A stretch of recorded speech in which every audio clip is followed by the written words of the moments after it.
What's up, freak bitches, wherever you may be, however you may be watching. Thank you for giving us just a little bit of your time.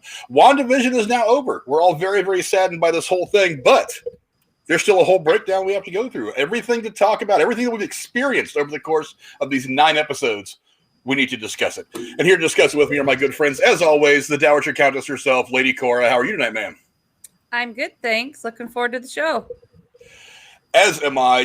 Definitely just so much to break down, not just episode by episode, but just the overall themes of this are going to be a whole lot to talk about for at least the next hour and a half or 2 hours.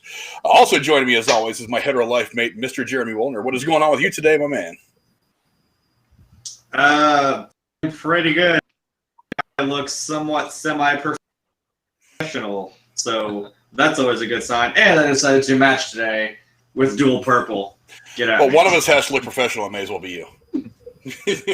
I will try. But we're not as good as the next guy you're about to introduce, so I can't. No, I wouldn't follow him. We're getting there. We're getting there. And that next guy that we're going to introduce is a very special guest. You might notice him from the Nightwatch Zone over on YouTube. And that is our good friend, Night. What is going on with you today, sir? What's going on, man? I'm glad to be here. This is going to be fun talking about WandaVision. It's going to be great. It's going to be great.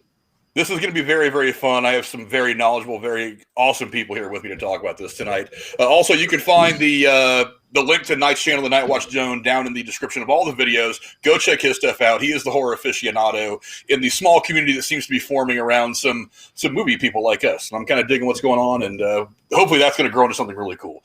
But for now, it's all about WandaVision tonight, kids. Now, I don't have my papers in front of me, so I'm reading this off my screen because my printer decided to get stupid at the last second.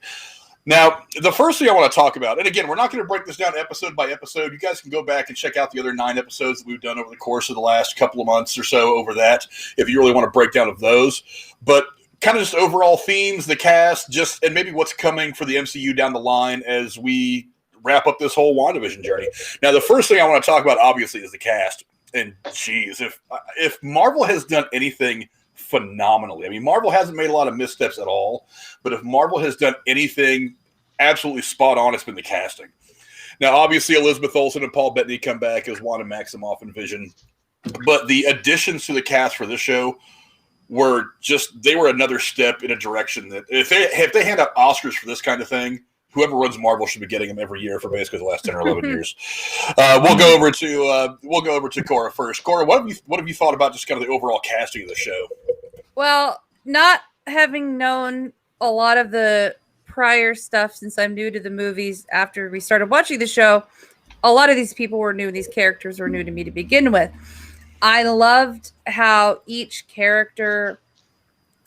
I've seen these actors in other roles, but they really dove into their characters well. And you can't, I go, oh yeah, that's so-and-so from so-and-so. I don't see it was well written, well directed, and they really took on the characters as if it was their only role. And I got lost in it, and it was very believable. I couldn't tell you one character or one actor in the 9 episodes that stood out. They didn't do so great. Everything was spot on.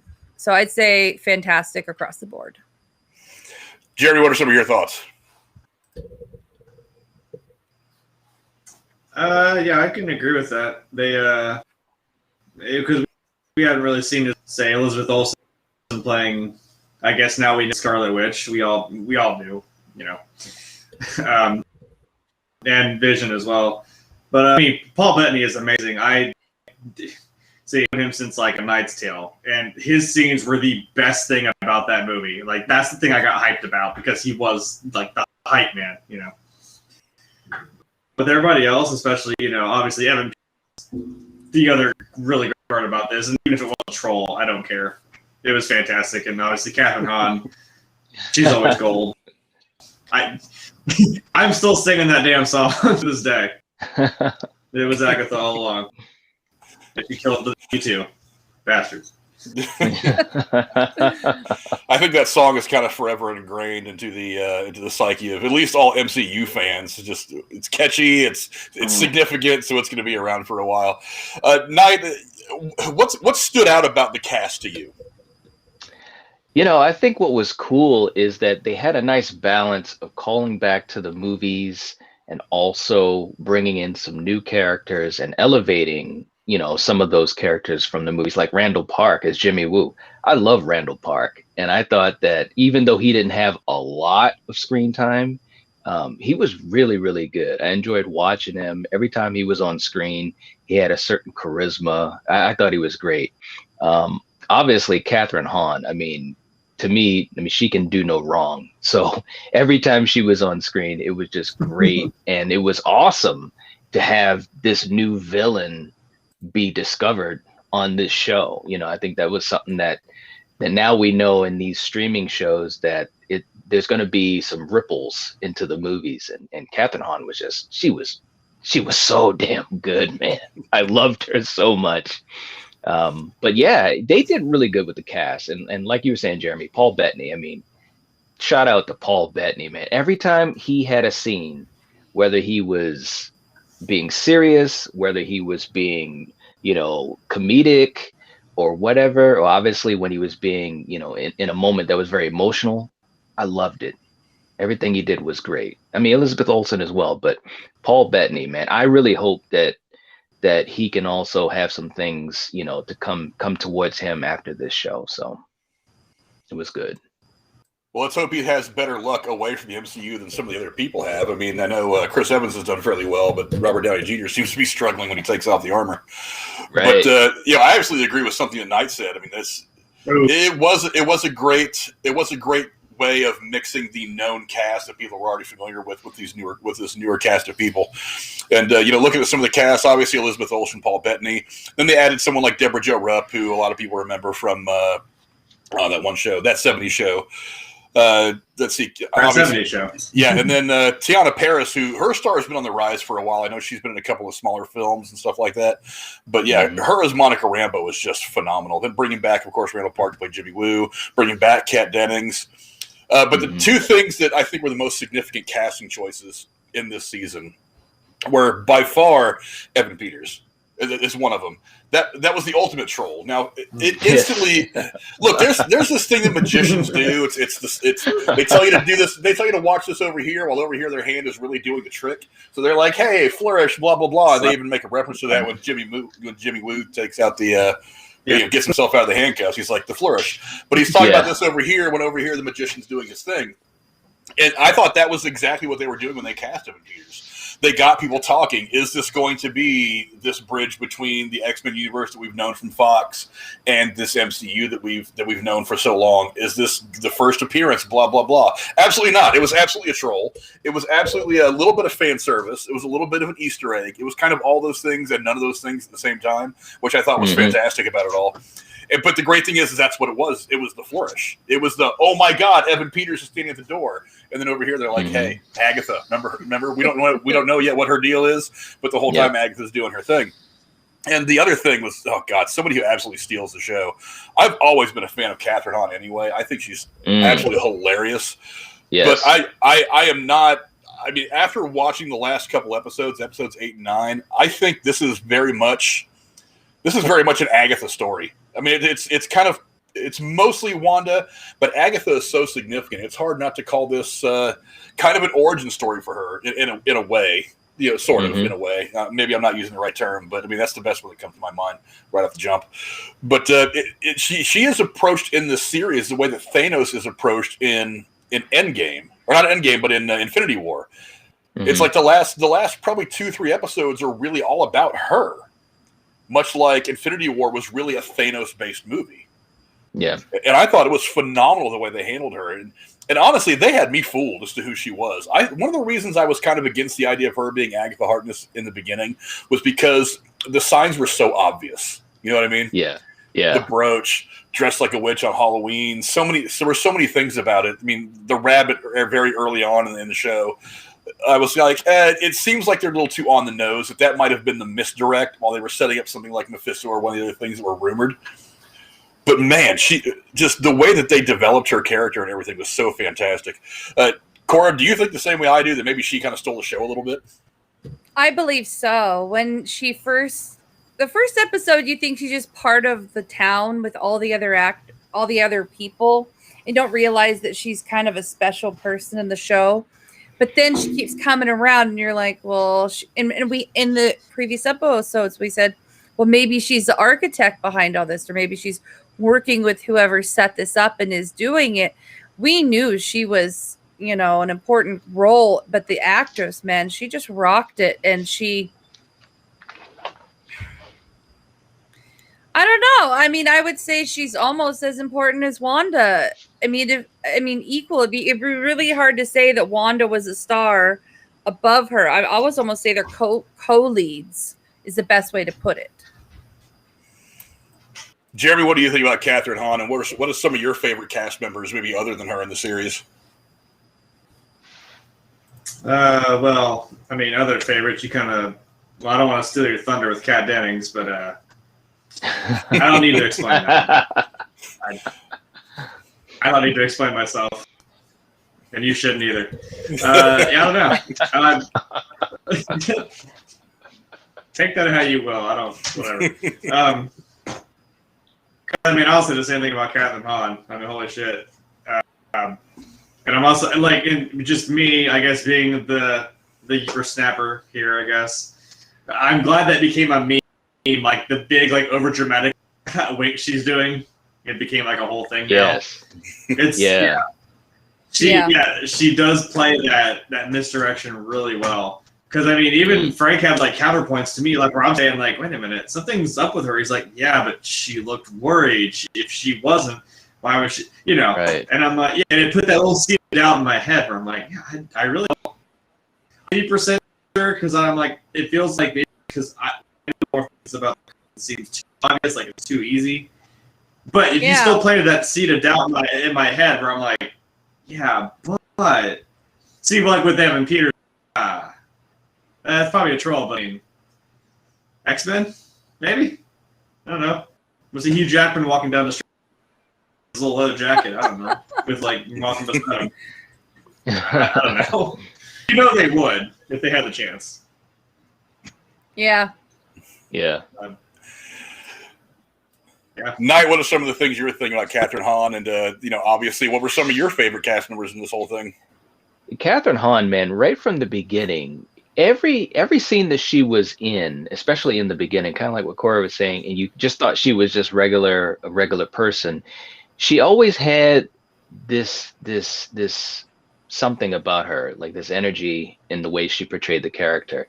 And also, I got to give her credit. I mean, the way that everyone did this, especially Elizabeth Olsen and Paul Bettany, but Catherine Hahn, when they were going through the decades of the sitcoms, Catherine Hahn was just money in the way that she talked, the way she walked, obviously the way she was dressed and presented herself. I mean, she was so believable. And she just had all of these moments, like the wink or like a smile or a snarky remark. Remember when she was sitting on the kitchen counter and she's with her feet up and she's like, yeah, it's like, wow, that's something people did back then. And she just, it was on point. Even just the presence of where she was in a room. Absolutely. And I mean, she just had all of those moments with a smile, a look, and it was picture perfect. I was so happy for her because, you know, she's been around for a while, and I think now this is really going to give her a nice boost. She's a really talented actress, so this show is definitely great for her. And of course, in the Agatha All Along reveal, I mean, the internet went crazy. It was ridiculous. You know, everybody was all about it. That was a great reveal, by the way, too. It was so cool, you know, giving you that, it's kind of like the Munsters type of theme going on there. Yeah. And it was a catchy tune. She even sang in it too, and I was like, man, this lady can do anything, you know. It was just really cool. She was awesome. I liked everyone else. Teyona as Monica Rambeau was very cool, a very nice, steady presence, and again, you're getting the origin of Agatha, basically.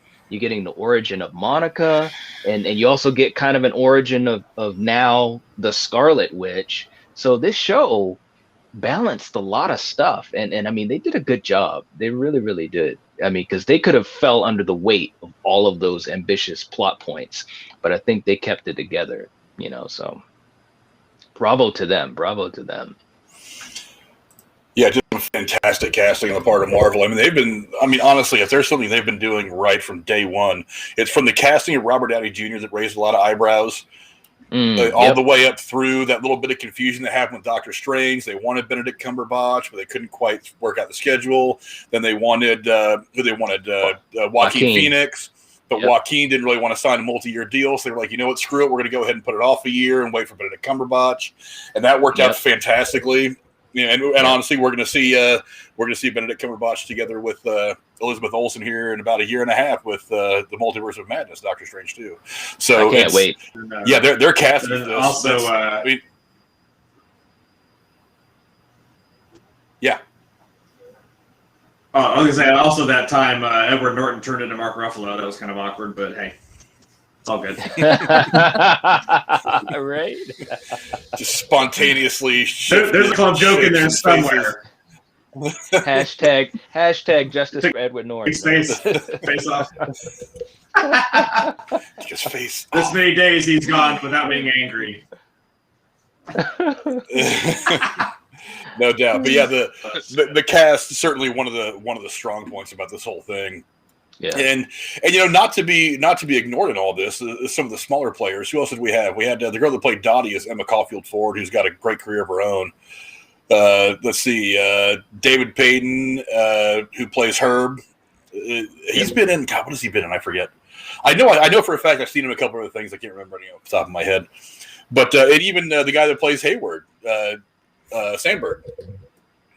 Josh Sandberg. Yeah, he's also he's been in a lot of the TV shows. He was in the TV version of the movie Parenthood that has been out for a couple. I think it actually went off the air a year or two ago. But he was in that. That was a long running show. He was in the Drop Dead Diva, which I never watched, but it was tremendously popular. And then of course you had Jolene Purdy, who plays Isabel, one of the neighbors. I'm going through. God, who played the kids? I lost. Where in my notes did I put who plays the kids? I wanted to give the kids some loves because they're pretty important to everything. I lost them. They're pretty good actors for kids. I gotta pretty admit impressed. They were pretty good. Right. Yeah. Their ability to convey emotion and do the physical side of, I mean, it just is very believable. Yeah. I mean, sometimes when you have kids, that can make or break, a show or a scene, and I thought those kids did a really good job. They really did. It was well, you still believe that they're like being like kids, but discovering their powers at the same time. Yeah. It's Julian Hilliard and Jet Klein are the ones that played the boys. They played Billy and Tommy respectively. So yeah, props to them for doing as good as they did. Yeah. Yeah, the casting absolutely phenomenal. Was one of them a sibling of the one who played the young Wanda? Because I swear they looked very, very similar. I don't know. Like when I watched it through again, whichever one had the hair. The kid's like the one who played young Wanda. I don't know. Maybe it was just me thinking too much into it. Don't believe so. Sibling who was like, "Oh, hey, you want to be?" It says Michelle Russell. I don't know. Michelle Russell played the young Wanda. Yeah. Okay. I don't know. Damn it. And it doesn't say who played the young Pietro because it wasn't really Pietro that was in there. Right. Oh, right. I'm sorry. It was Gabriel Gervich who played the young version of Pietro. Oh, okay. Yeah. Okay. Yeah. Hashtag justice for Pietro. Yeah. I did read something earlier today. That I really, really want to believe, although, again, it's one of those internet sources that is they're kind of 50-50 on whether their stuff actually pans out or not, is that Aaron Taylor Johnson is in talks with Marvel to come back and do something in the MCU. It didn't say specifically Pietro, but this is the Marvel Fifth Universe. He is the only one who has died and hasn't come back so far, other than Tony. Spoiler alert. But if you're watching this, you probably already know the truth anyway. But that's right. So who knows? He could end up finding his way back in the MCU as Pietro, but that's probably still a long way away if they're just in talks. But let's hope that if they bring him back, they at least give him a decent story to go with. Yeah. But and now we've talked about the cast. Absolutely amazing. We all love it. You guys should all love it too. Let's move on to the story. Now, The story, this all actually takes place about 3 weeks after the events of Avengers Endgame. Wanda Maximoff and Vision are supposedly living this idyllic suburban life in this town of Westview, New Jersey, trying to conceal their true natures as they begin to enter this new, they begin to enter new decades and encounter television tropes, of course. And then obviously things become a little suspect. They're not exactly as they seem. Now, that's kind of the tagline of the entire series. The overall story, though, is that Wanda is broken. There's no other way to put it. There's no kinder way to put it. Wanda is pretty broken. Now, she ends up coming across this. Obviously, we see it later on in the series why she ends up finding herself at this place. But I mean, she does find herself at this place, and she has that wig out moment, and she, through anger and fear and frustration and sadness and all the emotions that are running through your brain as you're dealing with some of the trauma that she's dealing with, it kind of happens that this hex kind of pops up, and she finds herself living in this kind of sitcom life that she had grown up kind of loving when she was a kid in Sokovia. Now, the whole story, it comes at you from a couple different angles. Number one, the kind of the overall theme of the show is kind of television through the years. And let me make sure I'm not jumping too far ahead of my notes here. Yeah, we'll start with the theme. She's kind of like TV through the years. She's kind of using these memories of her watching, whatever shows. What were the ones that popped up the most? It was Dick Van Dyke. Dick Van Dyke. Did you know they actually consulted with Dick Van Dyke, the creators of WandaVision? Yes, I did, which is why one of the people thought that big surprise cameo was going to be him, because he was actually on set more than once, and they thought that he was somehow going to be involved on camera in the show, even though that wasn't really the case. But Cora, what did you think of this theme of television through the years and how it impacted the story? I think there were 5 episodes in all that had it. I really liked how, down to the details, the intro, how long the show was, because you notice as the 9 episodes, the episodes got progressively longer.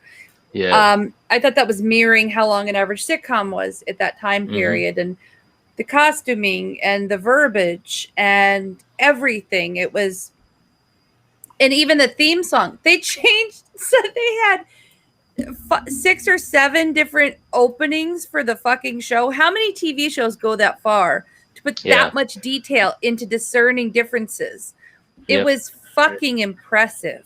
And I mean, how they didn't use color, how they did use color in certain scenes. And part of that is, ties into her figuring out where she's at and the reality of what she created. But all the same, it also ties into, going from the ages of, the 50s down to the 90s. So I loved it. That's what drew me in. I mean, that's what got me to think this is a television series that for the rest of my life, I'm going to go, that was on the short list of best made TV shows. So anyways, I loved it. I thought it would be a very different show if they had it in real time, real life, as they did the last few episodes, and with none of the sitcom stuff. I probably would not be drawn in at all. So I think it's what made this corner of the MCU universe, or Wanda's little, moment, elevated and brought attention to it. And I don't think the people who created it will get enough praise for it. But I think they deserve it.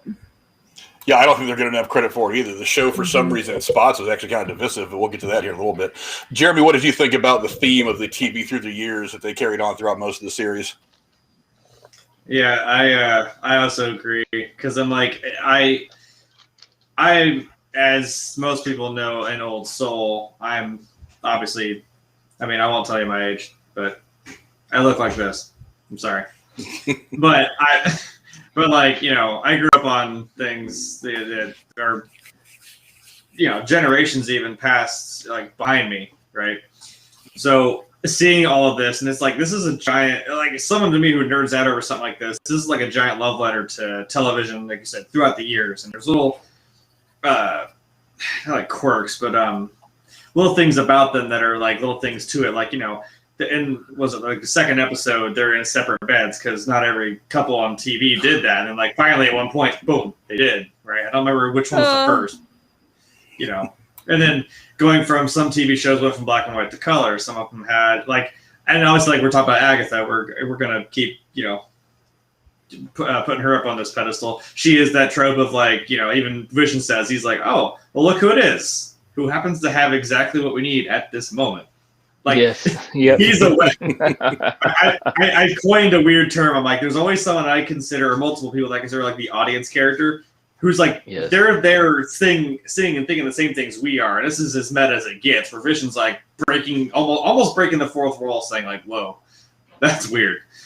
But the other thing I also appreciated, which we haven't talked about yet, is they made a commercial in the era for each show that would have been a commercial in that time, like the way it was shot. Like, the one about the Nexus actually tripped my friend up. He actually thought, he's like, wait a minute, oh, that's that part of the show. It looked like an actual ad. And it's like the ones that we used to see now for like, you know, depression or all kinds of, you know. And he was like, oh, wait, that's the show, sorry. You recognize the woman. Yeah. But and those even have little tidbits as we notice that it's all something to do with Wanda. I liked the slow build. Like you're kind of intrigued. You're like, wait, what? Vision's dead. Is he dead? Hold on. And then, you know, there's something underlying that's not quite right. It had a weird Fallout 3 vibe to me. And that's how I got my friend into it. I'm like, if you played Fallout 3, if I said Tranquility Lane, you'd know exactly what I'm talking about. You're put into this little weird, you know, black and white world where it's like from the 50s and you're seriously like scared out of your mind because you're like, oh my God, what's going on? It's like that one string you pull on a sweater, then it just very slowly, just little things start happening, and then all of a sudden the whole damn thing just falls apart, and it's like, oh, this is what's going on. Okay. Holy crap, you know. If you sit for the whole ride, trust me, you will enjoy it. You will definitely enjoy it. It was a bit of a slow burn to start, but then again, all of these Marvel properties on the standalone level kind of have their own theme. What did you think of the theme, Knight? Definitely, you know, TV through the years, I think it was a great way to go. Do you? I think so too. And again, just to piggyback on what you guys are saying, the amount of work it took to do that and be successful at it, I think it's ridiculously crazy. I mean, like Cora said, the length of the shows, it mirrored, you know, the shows from back in the day. It mirrored sets from various shows like Dick Van Dyke. I think it was in the episode where they went to color. That was the Bewitched episode. And that's a show that did start out in black and white and then went to color. I mean, they were just hitting all the notes, the theme songs that they came up with, the commercials. And one other thing that I always thought was so cool is, and I mentioned it with Catherine Hahn, but especially for Elizabeth Olsen and for Paul Bettany, the themes to these episodes were themes that you would see in those sitcoms from back in that day. You know, the first episode, that whole idea of the couple, you know, into some type of shenanigans just because they didn't communicate properly, and then they got to figure out how to get out of it, having his boss come over for dinner.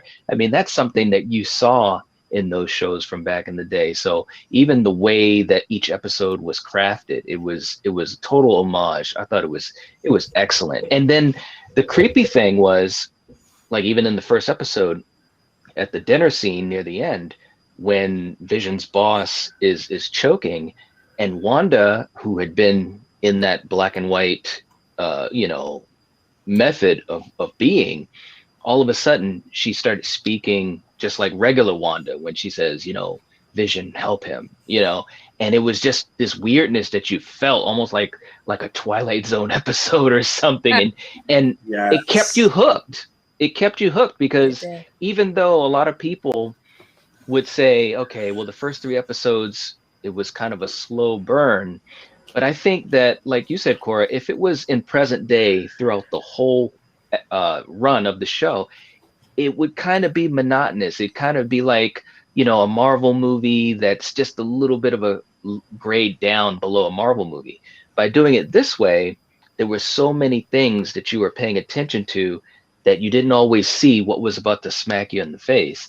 And it just showed all of these actors, to play these versions of yourself through the decades like obviously, especially Paul Bettany and Elizabeth Olsen, that Yes. takes a lot of talent. I mean, it really does. And they were so believable because I used to love watching Bewitched and Family Ties and all these shows that they referenced. It's and, like they filmed Dick, 5 separate movies that they just called TV episodes.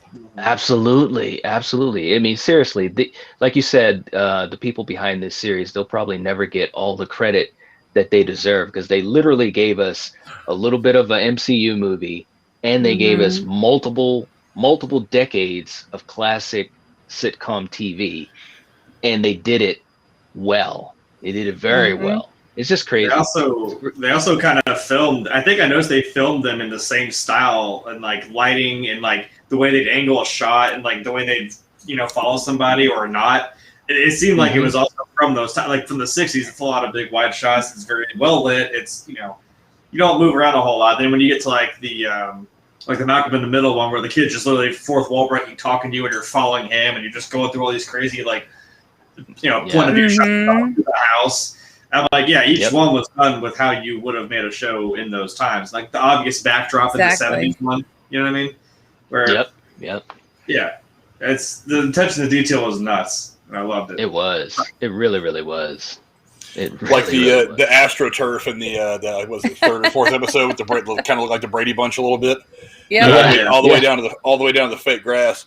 Yeah, one of the things I love that they did with this what they do with all the standalone stuff, which I thought was cool. They kind of gave it its own theme. This theme was TV through the years and was fantastic.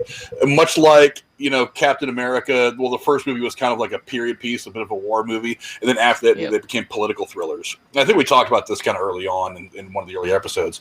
But it's like, obviously Thor is like this mythological kind of weird thing. One of those movies. And Ant-Man movies are kind of like heist movies. You got the tech the tech action film with Iron Man, and even Captain Marvel, which I don't understand why that movie gets shit on the way it does. I thought it was a pretty good movie, a good way to introduce your character. It looked very much like a '90s kind of actiony movie. Yeah, it had that look about it, and that's what this was. That was the theme, was TV through the years, and I thought they played it out beautifully. I don't understand why people were kind of shitting on it for the first couple episodes. And this is going to be a nine episode thing. They're not going to give you too much in the first 2 episodes. That's why they dropped the first 2 episodes all at once, because they wanted to give you a clear view of what the theme to this show is going to be. Yeah, much like they give it to you in the other standalone films. So I thought it was really, really cool, and it made sense for Wanda's character because we already know that she comes from Sokovia. We already know that in those rougher areas of Western Europe, that's pretty much what they watched for decades was old American TV. So that's the only real connection to the Western world that she ever had. So it makes sense that she would go there in her mind if she was going to freak out and cause this weird, holodeck hexagon fantasy world that she was going to live in. It makes sense that's where she would kind of go with it all in her mind. That's how she would design it. So I thought the theme was amazing. I thought it fit perfectly. A bit of a slow burn. It's the start. I get it, but still, I thought it worked out phenomenally. But moving on from the theme to the story, the story itself is obviously one of just Wanda's absolute grief. Let's keep score here. Wanda, let's see. She had the bombing that killed her parents and left her and her brother orphans. So she dealt with that when she was 11-ish, 12-ish years old. And you actually go really, really deep into what that moment was like in her life in the series, which I thought was pretty cool because you hear her describe it in Age of Ultron, but you actually get that real long visual of it. Her, living this what they thought was a pretty normal life in Sokovia when outside there's civil war going in the street, watching TV with her mom and dad as they cook dinner, kind of a life that most people grew up living. Then the bomb comes in, blows all that up, quite literally, and then just the chaos of her life after that. Becoming some kind of an activist or a protester or whatever she was doing, getting tested on by Strucker and all those people, and then all the stuff that would come on after that, which is, the loss of vision, the incident in Lagos, the guilt she feels over that, and so on and so on and so on. She's been through quite a lot. I mean, she's been through more than what most mortals can really take. And she's managed to stay upright through it all, which, in and of itself is kind of, it's pretty admirable. But you're not surprised to finally see her snap. Right. And that's one of the interesting things about the show and how they worked her character was, how do people deal with grief? it's not really as simple as these steps of like anger and then whatever the hell the steps are. I don't even know what the hell they are. I don't think it's really that simple for most people. I think that some people skip certain steps, and she kind of was just so beat on by all of this that when she finally sees Vision on the table, all broke up into pieces in the Sword headquarters, and it kind of just pushes her over the edge. And she skips a couple of stages of those grief and just explodes. And of course, her exploding because of her particular abilities, we end up getting the Hex. Cora, what did you think about kind of the overall story of Wanda's grief and how she evolved through it all over the course of these 9 episodes? Well, I went in blind, so I had a lot of questions, and you guys were very helpful with that. I feel like it was almost a full circle from episode 1 to episode 9. I mean, at least when you look back at the timeline, because we don't get to see her pull up to the empty house lot until later on in the episodes. But I feel like she just kind of comes to term with it all and has to accept that, what happened, and she has to take responsibility for all the shit she did at some point. And now she's got this new, being within her, or, evolved self she's dealing with. I mean, she's got a lot going on. A lot. And so I don't think that we're going to, I don't know, a lot happened in a very short amount of time. And so she evolved quickly, her character. And I think there's a lot to unpack still for her. In this bit, I'm jumping ahead, but the last scene we see of her in episode 9 tells you everything right there. I mean, she's still sorting her shit. And so it's almost like she went through almost like a lifetime of emotions in these 9 episodes, and she's having to build a whole new life after the fact. So that's what I would say. Jeremy, what did you think about just kind of her overall journey throughout the course of this entire series? Well, I've said it multiple times, and I'm going to sound like a broken record. And like you said, Wanda has been through quite a bit in her own life, more than probably anybody should have to go through. And, and even Monica says it at the end. She's like, I mean, given your powers and what you could do, I would have done the same. And I'm pretty sure any one of us would have. I've said this so many times. She did not get a happy ending. She got snapped. She had to watch Vision die twice. Once by her own hand, and then again by, purple Josh Brolin. And then, she got snapped away, came back, and then, what she left with? Still nothing. She still lost Vision. She still had all the trauma she had gone through before, even after going through all this crap, losing her brother, losing her whole family before that. So it's kind of a nice poetic way that it was a culmination of this is why all this pent up, it's not even just anger, it's probably fear, it's probably a lot of sadness, probably a lot of depression. It all just kind of culminated out of her powers. And I mean, when she kept saying, I don't know how I did this or how it started, and there was some inkling that I'm like, I kind of believe her. And then we see it, it just kind of boom, came all out of her all at once. Yeah. And this was finally her little moment to have everything she had wanted, everything she had dreamed about. Because I mean, when she opened that deed to the property of the house, that gut punched me so hard. I'm like, oh no, oh shit. And I mean, I felt it right there. She went to her knees, and it was, that hurts. Yeah, it does hurt. Night obviously just there is a sadness to Wanda's character that, and I think maybe even Cora, who came into this thing kind of not really knowing some of the stuff that we knew, it's evident from the very beginning the sadness of her character. Is that something that occurred to you as well? Yes. Yeah, it was. Sorry. No, I agree. It definitely was. I think it was smart of Marvel to use that as the leverage for where her character was going in this show and where she'll eventually go after this.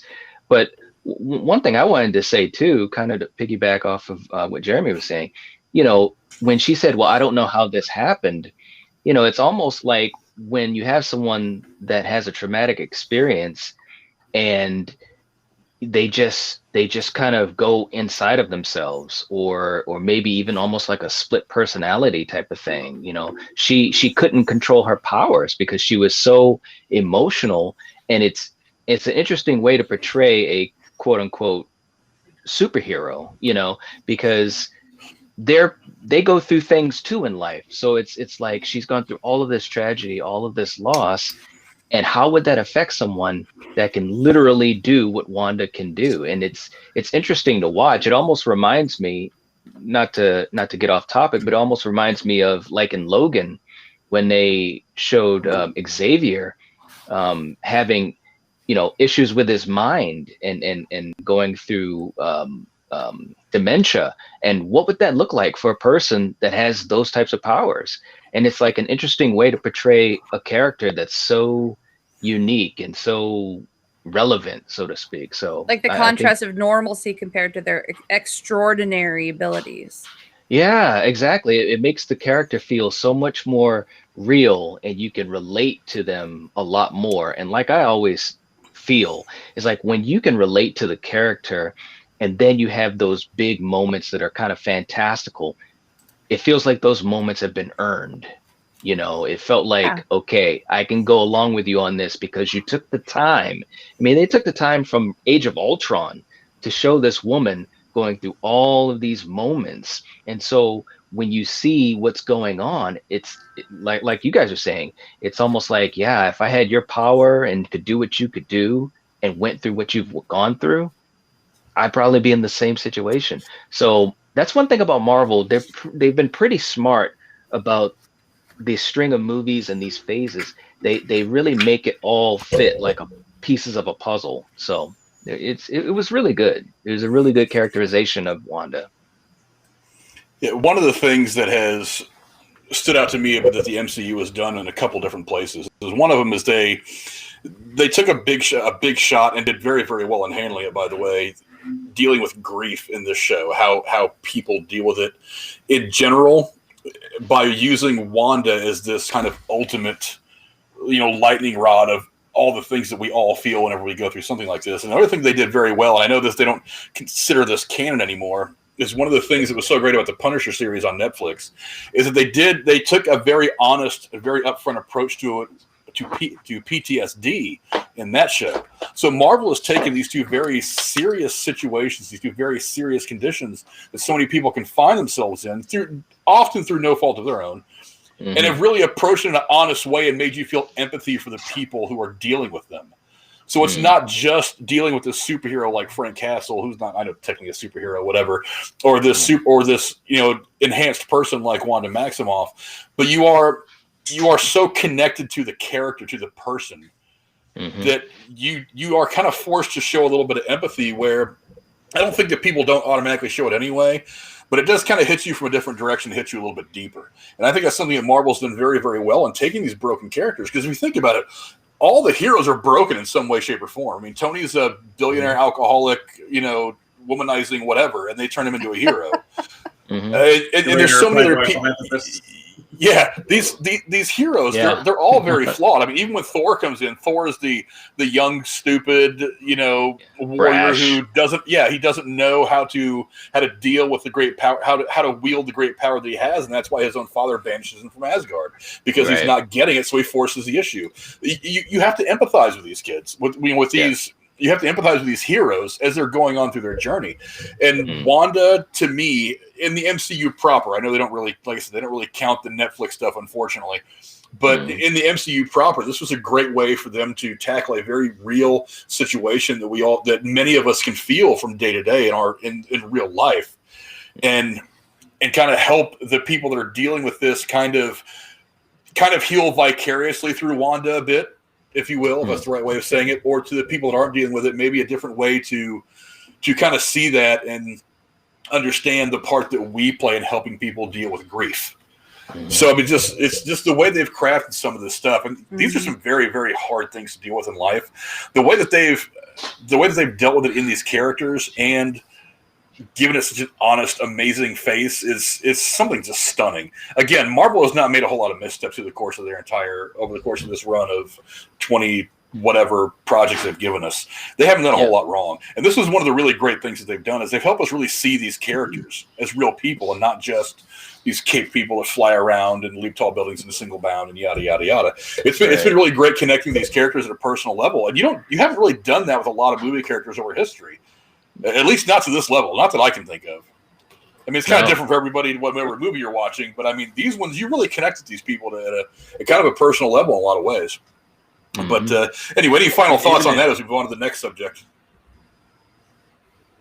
I say, like, even in we mentioned, like, in some of the episodes, they do those little like tropes you'd see in those types of episodes. Like it was in the one where they were like in the 1980s, like in one of those 80s sitcoms when it gets real for Wanda for a second when they're talking about Sparky being dead, even though we know who did it. But she's talking to the boys, like, you know, it's a learning lesson for them. Like, look, even though, like, I know you guys think like nothing, but you can't always bring back. She started to say it and realize it herself. Like, you can't just bring back anybody you want to. You have to deal with it and push through. It's like you'd have like those little cheesy family lessons or whatever you'd have in those sitcoms, and it's also it's real. It's right in front of her face. And I love the little, I guess, dialogue cue is when she's like, you can't just bring anybody back. And then you see Vision come, he says, bring who back? Right. And it's like, yeah, you know, right. but it's still, they were smart. It's a very, very clever way to still add those little tropes in from those things, but it's still very real to Wanda. It's, you know, giving those lessons out. Yeah. Absolutely. But, yeah, just a very, very interesting introspective into this character and into grief overall. And that's a really important lesson that even if you're not a big fan of the MCU, you could probably take from this, because you can watch this and you can understand it on its own. I mean, it is the kind of series that you can, if you've never seen anything in MCU, you can kind of figure it out. You don't really need to know the backstory of these characters to figure out what's going on in this show. It helps, especially with some of the inside stuff, some of the smaller references that you might not get. But I mean, you do attach to these characters very, very quickly. But, you know, moving on. Actually, before we move on, there's a couple of things I wanted to say real quick. We do have a couple of new subscribers that have come up in the last couple of days or so. One is Firebird87. Thank you, Firebird87. I don't know if you're watching right now, but if you are, thank you very much. Also, Bo Knows subscribed just a few hours ago, actually. Welcome, Bo Knows. Hope we don't chase you off all that soon. I would love to put the graphics up on the screen for you, and I'm still figuring out how to connect everything to stream elements the way that I want to. Come on, Fred. Thank you guys for joining. With these faces? well, with your faces, you guys are better looking than I am. But you know, moving on, there was obviously some really big surprises that popped out over the course of this series. Cora, what was the biggest surprise to you throughout the course of this entire series? That Wanda didn't have a fucking freak out at the end and kill everybody and end up killing Vision and the kids herself somehow. The fact that she somehow came to terms with the damage she had done to the townsfolk and realized what reality was. And I didn't think she would handle it so well. She handled it like a boss, and I thought she was going to fucking flip her shit and literally just burn the fucking house down. And she didn't. She did the exact opposite. And that really shocked me. And the secondary shocker was that all the townsfolk knew what was going on. Like, they were even dreaming about her. I mean, like, I thought they were just like completely under control, under a spell. I didn't think that they were in such pain and I don't know. That one was a little hard to stomach. But the thing is, that's probably what jarred her into not burning the house down and trying to do the right thing. So that was my first and secondary shocks. Jeremy, how about you? What were some of the things that just really blew you away? The one or two things that really blew you away over the course of the season? Yeah, I think Cora kind of mentioned something that I was going to say. It was, I mean, we saw it with Vision's coworker, like when he finally just like zapped him out of his little trance. and you kind of get that first feed of like, oh my god, it hurts. Like, I can't take this. You got to make her stop. Like, I don't. He's like, what day is it? What time is it? What's going on? I need to find my phone. I got to call my wife. Like, he's panicking, and I was just like, oh my god, holy crap. But I think the one in that same vein that got me was the Halloween episode. Vision's going down the street, and as it got further out, and like the less showy it kind of got, that woman that was sitting there just like doing that same motion, like back and forth, and just like that tear ran down her face. I was like, oh my god, she's like half aware, and it's like she can't do anything about it. She's stuck there, and she's just she can shed a tear, but my god, she can't even get out of this hold that she had on. I guess I don't know. I guess my other shock was, you know what? I'm gonna do it. Evan Peters was my other shock because it was. I knew you were gonna say that. I knew it. I was like, you know what? Whatever. I ain't mad. It was all a huge setup for a fucking boner joke, and I'm not mad. Because I mean, come on. He turns around. He's like, boner. I'm like, God, damn it. All right, MCU, you got me. That's fair. Yeah. This show did have a lot of really funny one-liners, and I think they were perfectly placed too. That was a good one. Still one of my favorite lines in the entire series is when you cut back to Agatha after she's been talking to the boys right before the big reveal, and she goes, "I bit a kid once," and there was just no explanation after that. You're just like, "Wait a minute, what?" Yeah. She's like stares at the camera too, like, "Yeah, I did." Like, all right. And it's just left to hang out there in the universe. It's just left to hang out there in the universe. We're like, "Wait a minute, what? You bit a kid?" Well, also, and that was the funny thing about the line. And now we have the Wibbly Woos, along with the Peter Tingles. It's a thing. Wiggly Woos. It's a thing now. My friend who I was watching it with refuses to accept that. He refuses to accept the Peter Tingles and the Wiggly Woos. I'm like, no, it's a thing. It happened already. In fact, watch this. Watch this. Boom. Red Wiggly Woos. I can do it too. It's out there. It exists in the zeitgeist now. It's always out there. Right. And I can do the Agatha shit too. Purple. Boom. Maybe that was a subtle I turned mine on joke. to mess with my lighting. I turned mine on to mess with my lighting too bad.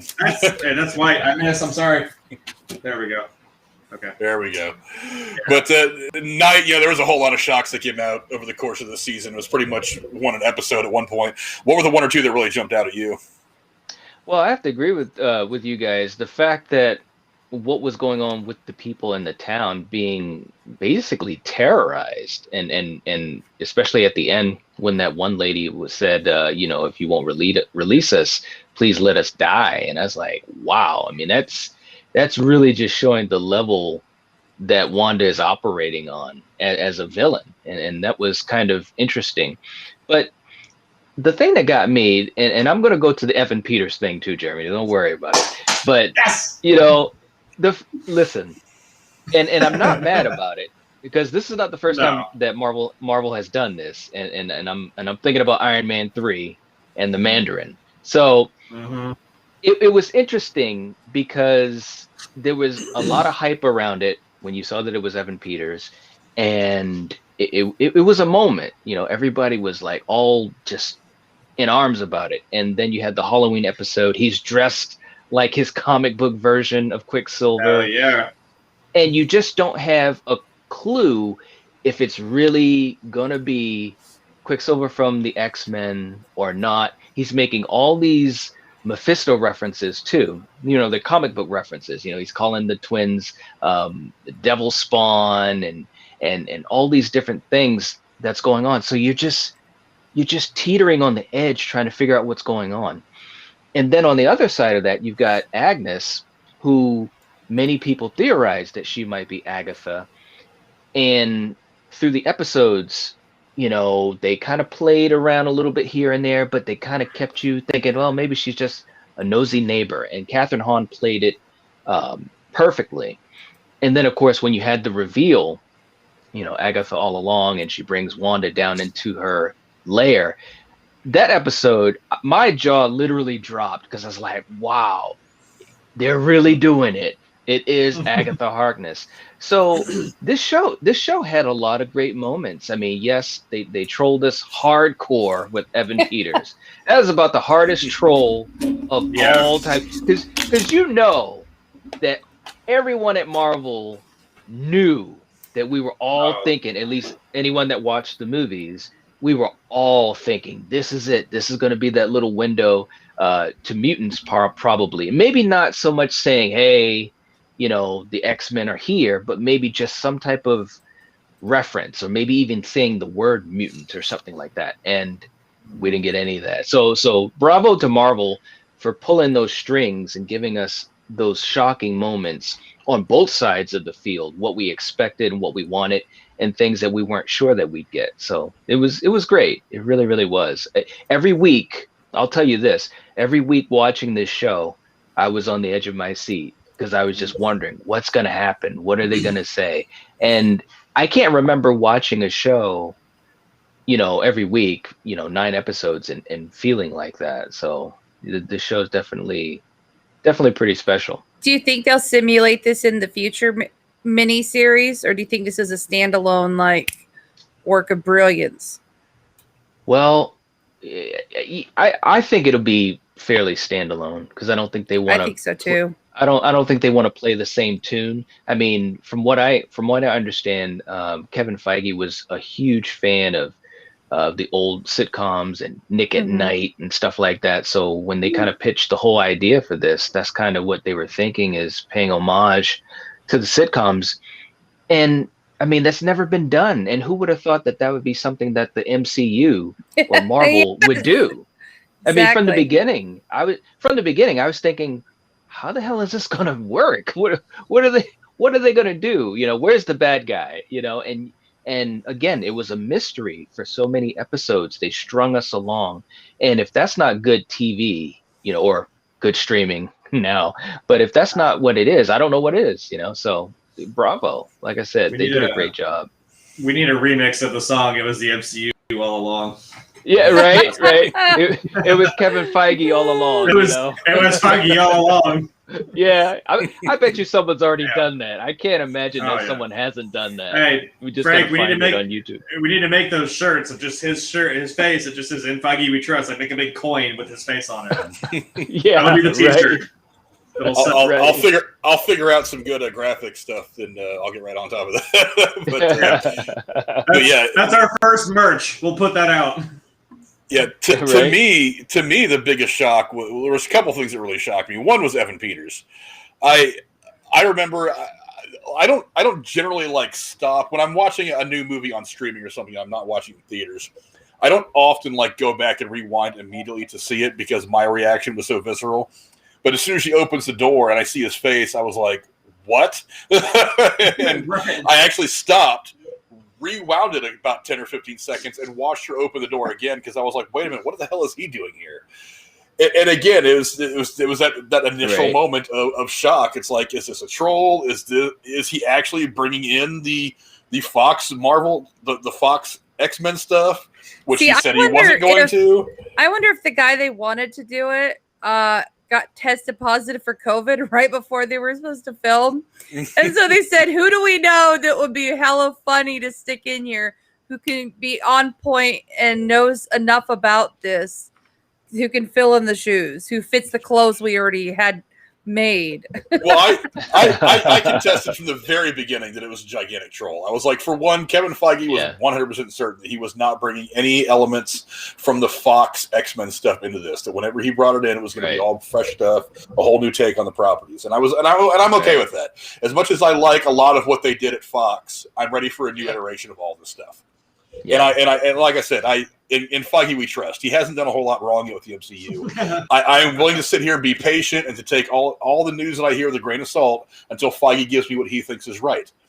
But I was just like, wow, this is one hell of a big thing to happen. And then I immediately start racking my brain with all the questions we all had. Is this actually a connection to the Fox stuff? Is this a troll? Is this just recasting? And they just decided to recast the guy who played him before.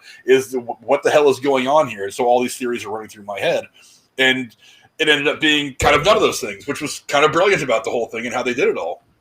But the other one to me was White Vision. I didn't see them going that route. I really thought that either they were going to find a way to make Wanda's hologram a real thing, or that he was just going to die and we were never going to have Vision again in the MCU. I knew that the White Vision or the Gray Vision or whatever he was in the comics, I knew that he existed. But again, I didn't know if that was a direction that they were going to go for the live action stuff, because I didn't know in my head how you would make it work. There's a reason why I don't work for Marvel, because I don't have the vision that they do. they obviously saw an opportunity. See, you see that? They obviously came up with this. They obviously came up with this avenue where they were like, I think we can do this and we can start it right here, and they did it. So when I saw White Vision, I was like, wait a minute, what? And I had no idea how this was going to fit. And and obviously, and we're going to get into this here in a minute. We talk about the 5 questions that still remain after all this. Is where does all that go from here? Because honestly, they gave us about 5 minutes of screen time for a White Vision total throughout this entire episode, and it was all very killer fight scenes and stuff like that. But I mean, there's no resolution to what that is yet.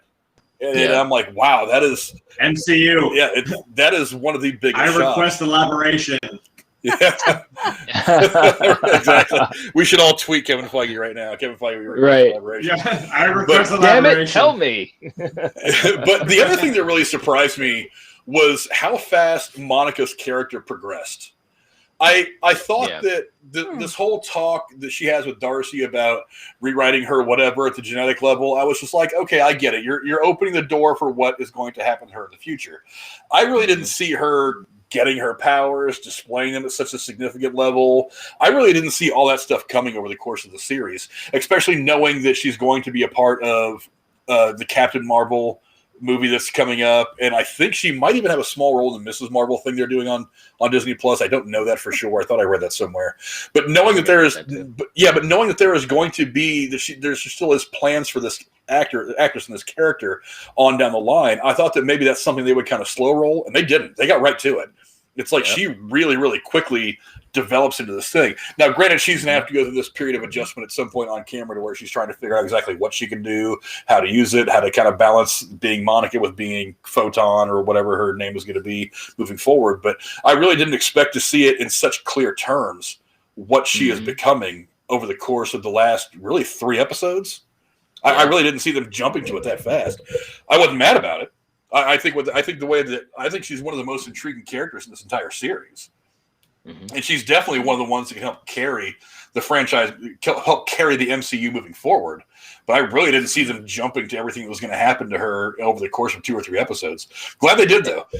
I'm glad too, and that scene that she had in that episode where they showed her coming back from the snap, that was such an amazing, wonderfully scene. Done. Wonderfully done. Yes. And it's funny because when you watch these movies, myself included, I mean, I'm a longtime comic book fan and love these movies.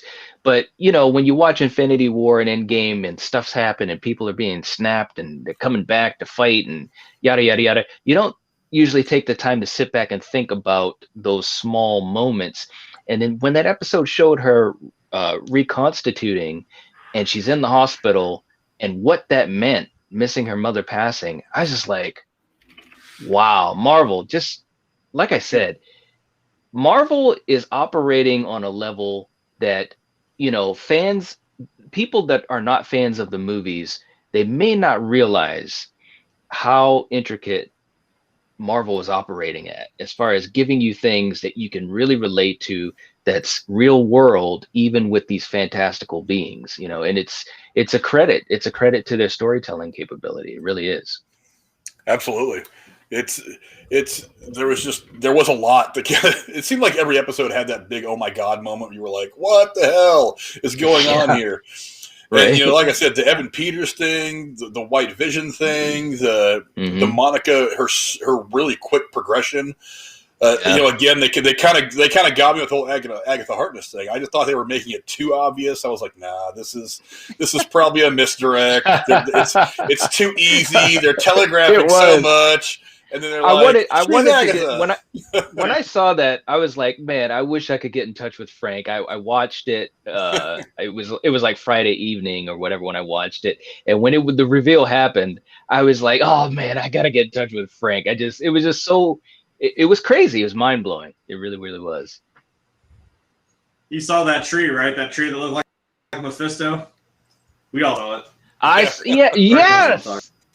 Yes.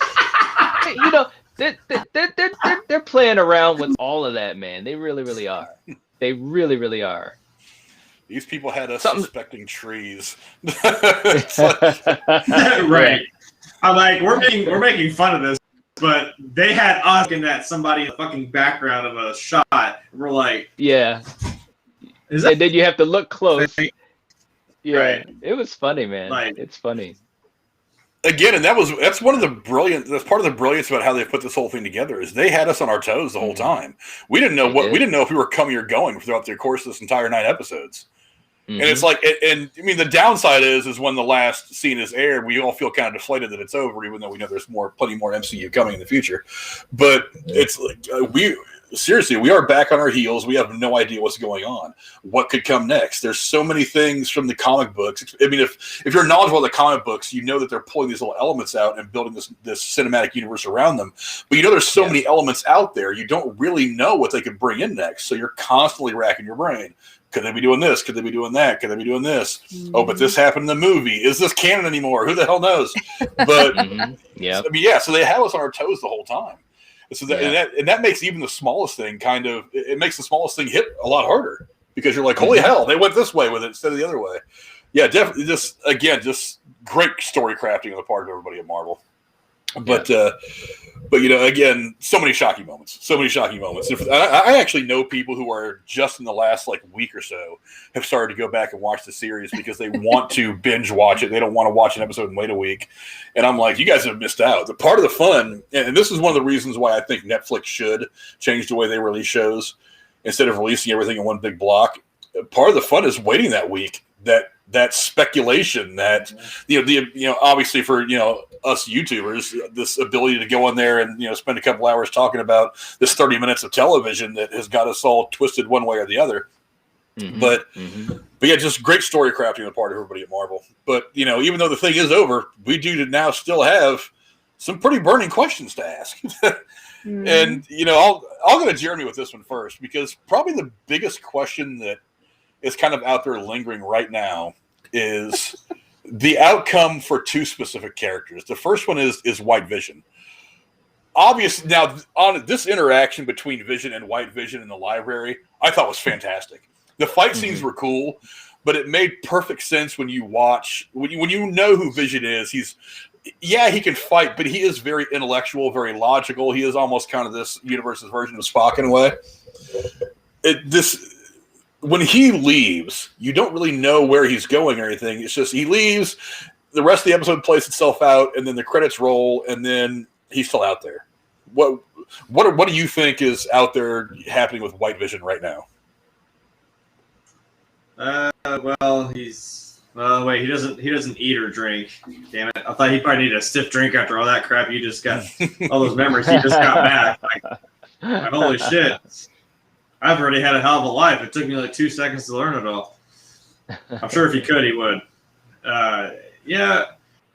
When we were watching that, we were pretty hyped. Like, I was even kind of hyped too. My friends were like, "Oh my god, wait! We got Vision back. This means we probably have Vision back." I'm like, "Yeah, technically speaking, we have Vision back. That's pretty awesome." Because again, we kind of got Gamora back, right? We have the 2014 version of her, that'll be a fun thing to deal with later. But really, I mean. And we all know Tony Stark has his consciousness somewhere on a fucking flash drive. Morgan's gonna put it into a thing, and he's gonna come back. He's gonna be the AI in her suit. You know what's gonna happen. So he's not gonna be gone. Black Widow might actually just be gone. I thought Vision was gonna be gone for sure. I don't know. Now that he's out there, though, this might, in a weird way, kind of help. I'm thinking this is going again. I'm just thinking with why did I say Captain? Almost say Captain Marvel. Fuck, it's too many people. Doctor Strange. America? Oh no, not Captain America. Doctor Strange. because there's something more with this multiverse that I think maybe that's what Wanda was doing. Maybe she was trying to actually get a little bit of a harness on her powers, on her Wiggly Woos. And that's maybe why she hurt her kids, because, I mean, same thing Doctor Strange did. He had all these different variations that he went through, and he's like, well, there's only one that's going to work out of the 9 billion some scenarios he just played through his head.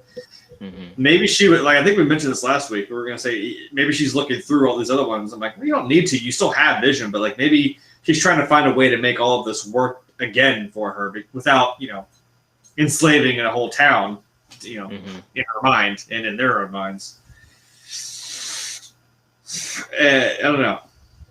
It would be nice to have, and Paul Bettany's going to play it off really well. He played both of those visions, like, just having a conversation with yourself, I guess, in a library, requesting elaboration with the ship of thesis, It was a hold your breath moment. I was kind of like, oh, wait. Oh God, we're gonna battle with words now. Oh God. Yep. You saw White Vision kind of like it kind of sank in like, you're right, guy. So they went that. Because I mentioned this, and he hasn't heard this. This is a great. He's over here. It mentioned this great parallel. I'm like, that looked like. Tell me that didn't look like a Terminator fight from T2. Like White Vision was the T-1000 coming out of the flames, and like hologram visions like that is the Arnie Schwarzenegger version. Like, and then trying to clash. Awesome. Yep. Absolutely. Cora, where do you think White Vision has run off to?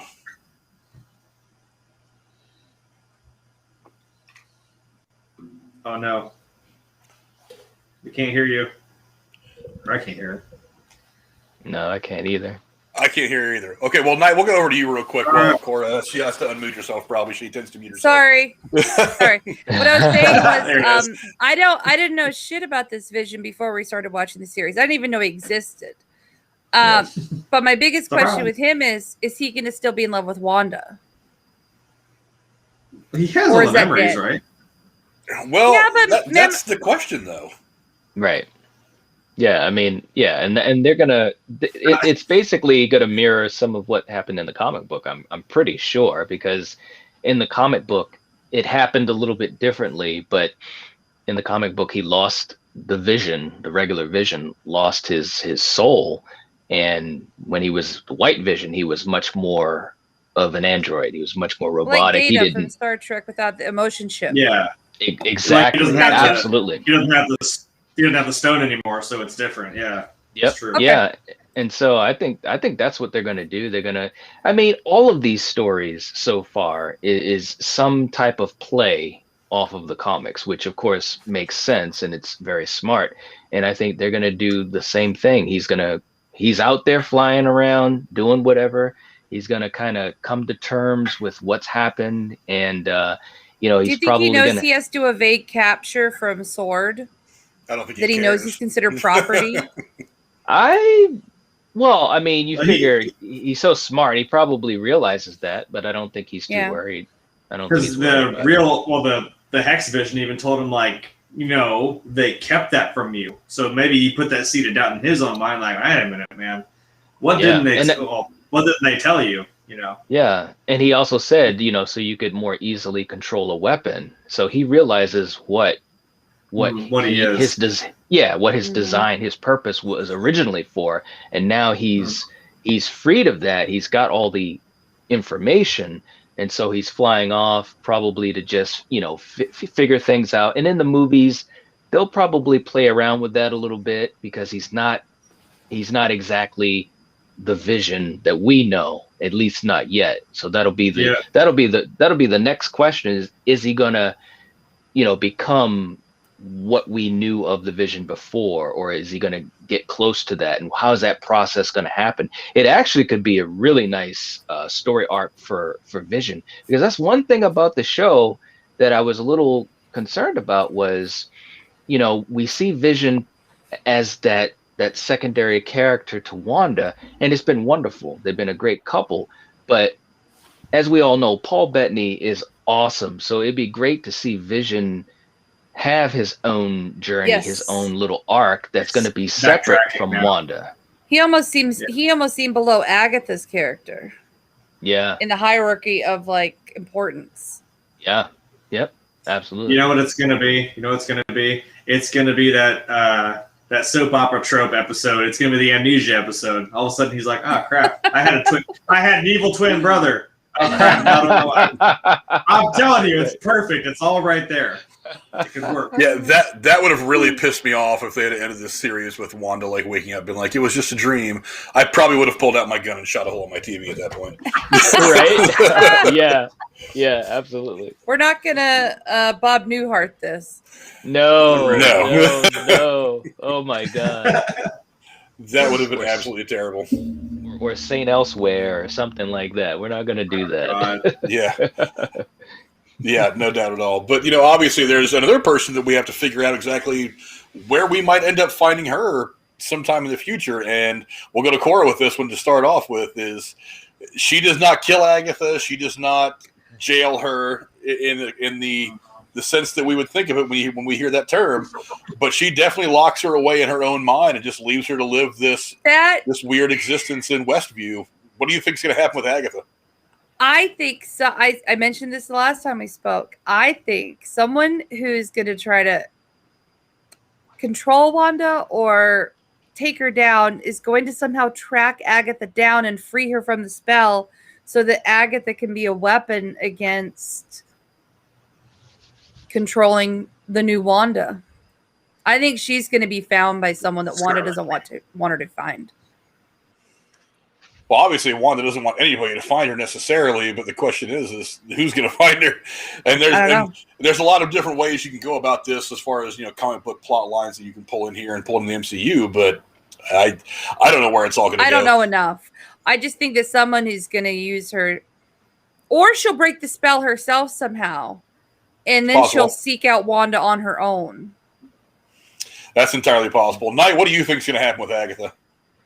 Yeah, I could see that maybe that she finds a way to break out of the spell on her own, or like Wanda alluded, if I ever have any questions, I know where to find you. And in the comic books, Agatha Harkness has also been, a pseudo mentor to Wanda, or the Scarlet Witch, I should say. So it would not surprise me in the next couple of movies where this arc is being covered, with Spider-Man 3 and Doctor Strange 2, that Wanda goes to Agatha. And she's Agnes now.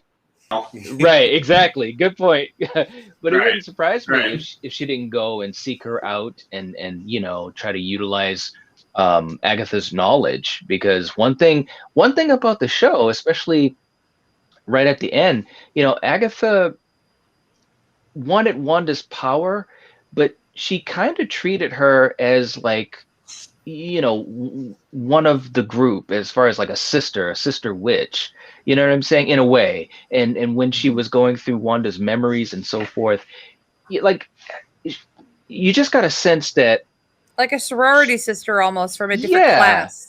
Yeah, obviously she wanted her power, and there was that competition in that sense, but it wasn't like she was like against her.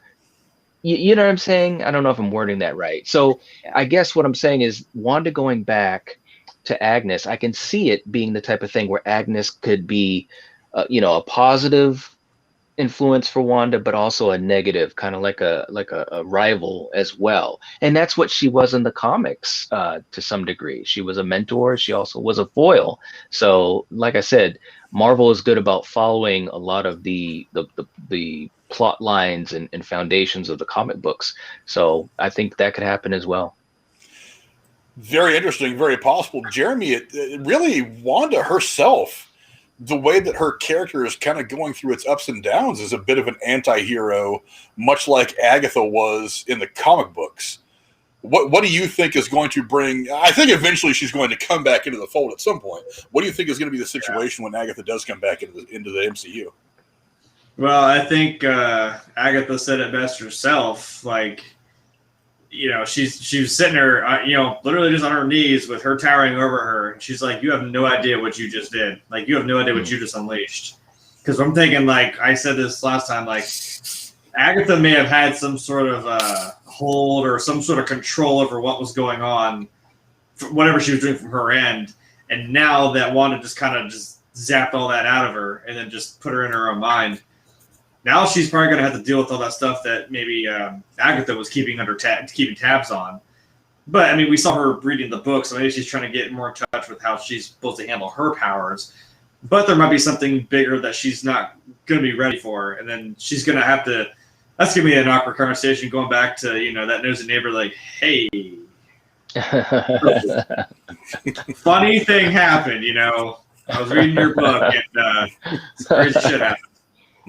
So yeah, and like you said, yeah, she became like a mentor to her, but it's also they're not like what's that mean? Like you're a bad guy, but you're not like a bad guy. You're Right. like a gray Jedi in that sense, or like an anti-hero type deal. Like they're. Yeah. It's kind of questionable. I don't know if I want to give Wanda like a free pass because like when she was walking out of town and Monica was talking to her, she's like, they're not going to know what you sacrificed for them. It's just like, it wouldn't matter. They're not going to view me any differently. I'm like, yeah, they'd be kind of pissed off. Actually, the more I think about it, the more I don't like that line. They're never going to know what you sacrificed. It's like, do you understand what they've been through? They don't care. They just don't. And they shouldn't. They shouldn't. Right. In all reality, they shouldn't care. Yep. I mean, I love that scene of them all like they almost went mob for a second. They all just kind of turned and looked at her, and I'm like, well, what are you going to do? But I get it. They were all kind of pissed off, like, "Hey, bitch, that's fucked up, man. I lived through like 7 decades in like a week. All right, I need a break. Yeah. This Truman show some bullshit, right? It's hard running this town. Damn it! I know they're not the mayor. Right. I know somebody else is the mayor, but damn, I've been running things. It's exhausting. and if I don't see you, good night, good morning, and good afternoon. Whatever he said. Yeah. Well, I'm gonna turn these next couple of questions over to you guys, and I'll start with Cora. We've already talked about what happens with White Vision, what happens with Agatha. What is one of the questions that you personally had as we left episode 9 and left this, finish up the series? Was Wanda really becoming the Scarlet Witch, or did she just realize there was a source of power here that she could take from Agatha that might look like the Scarlet Witch, but really she's not the Scarlet Witch? Do you know what I'm saying? It's like, are you really the Scarlet Witch, or are you just embracing this level of power that she might, and this book is going to tell you how to use that power that you took from Agatha, but you're not really the Scarlet Witch? Mm-hmm. Yeah, I do wonder myself if, because it does. I personally don't think they displayed it quite like this. I think this is something that Agatha thought, but I don't know that it's necessarily real.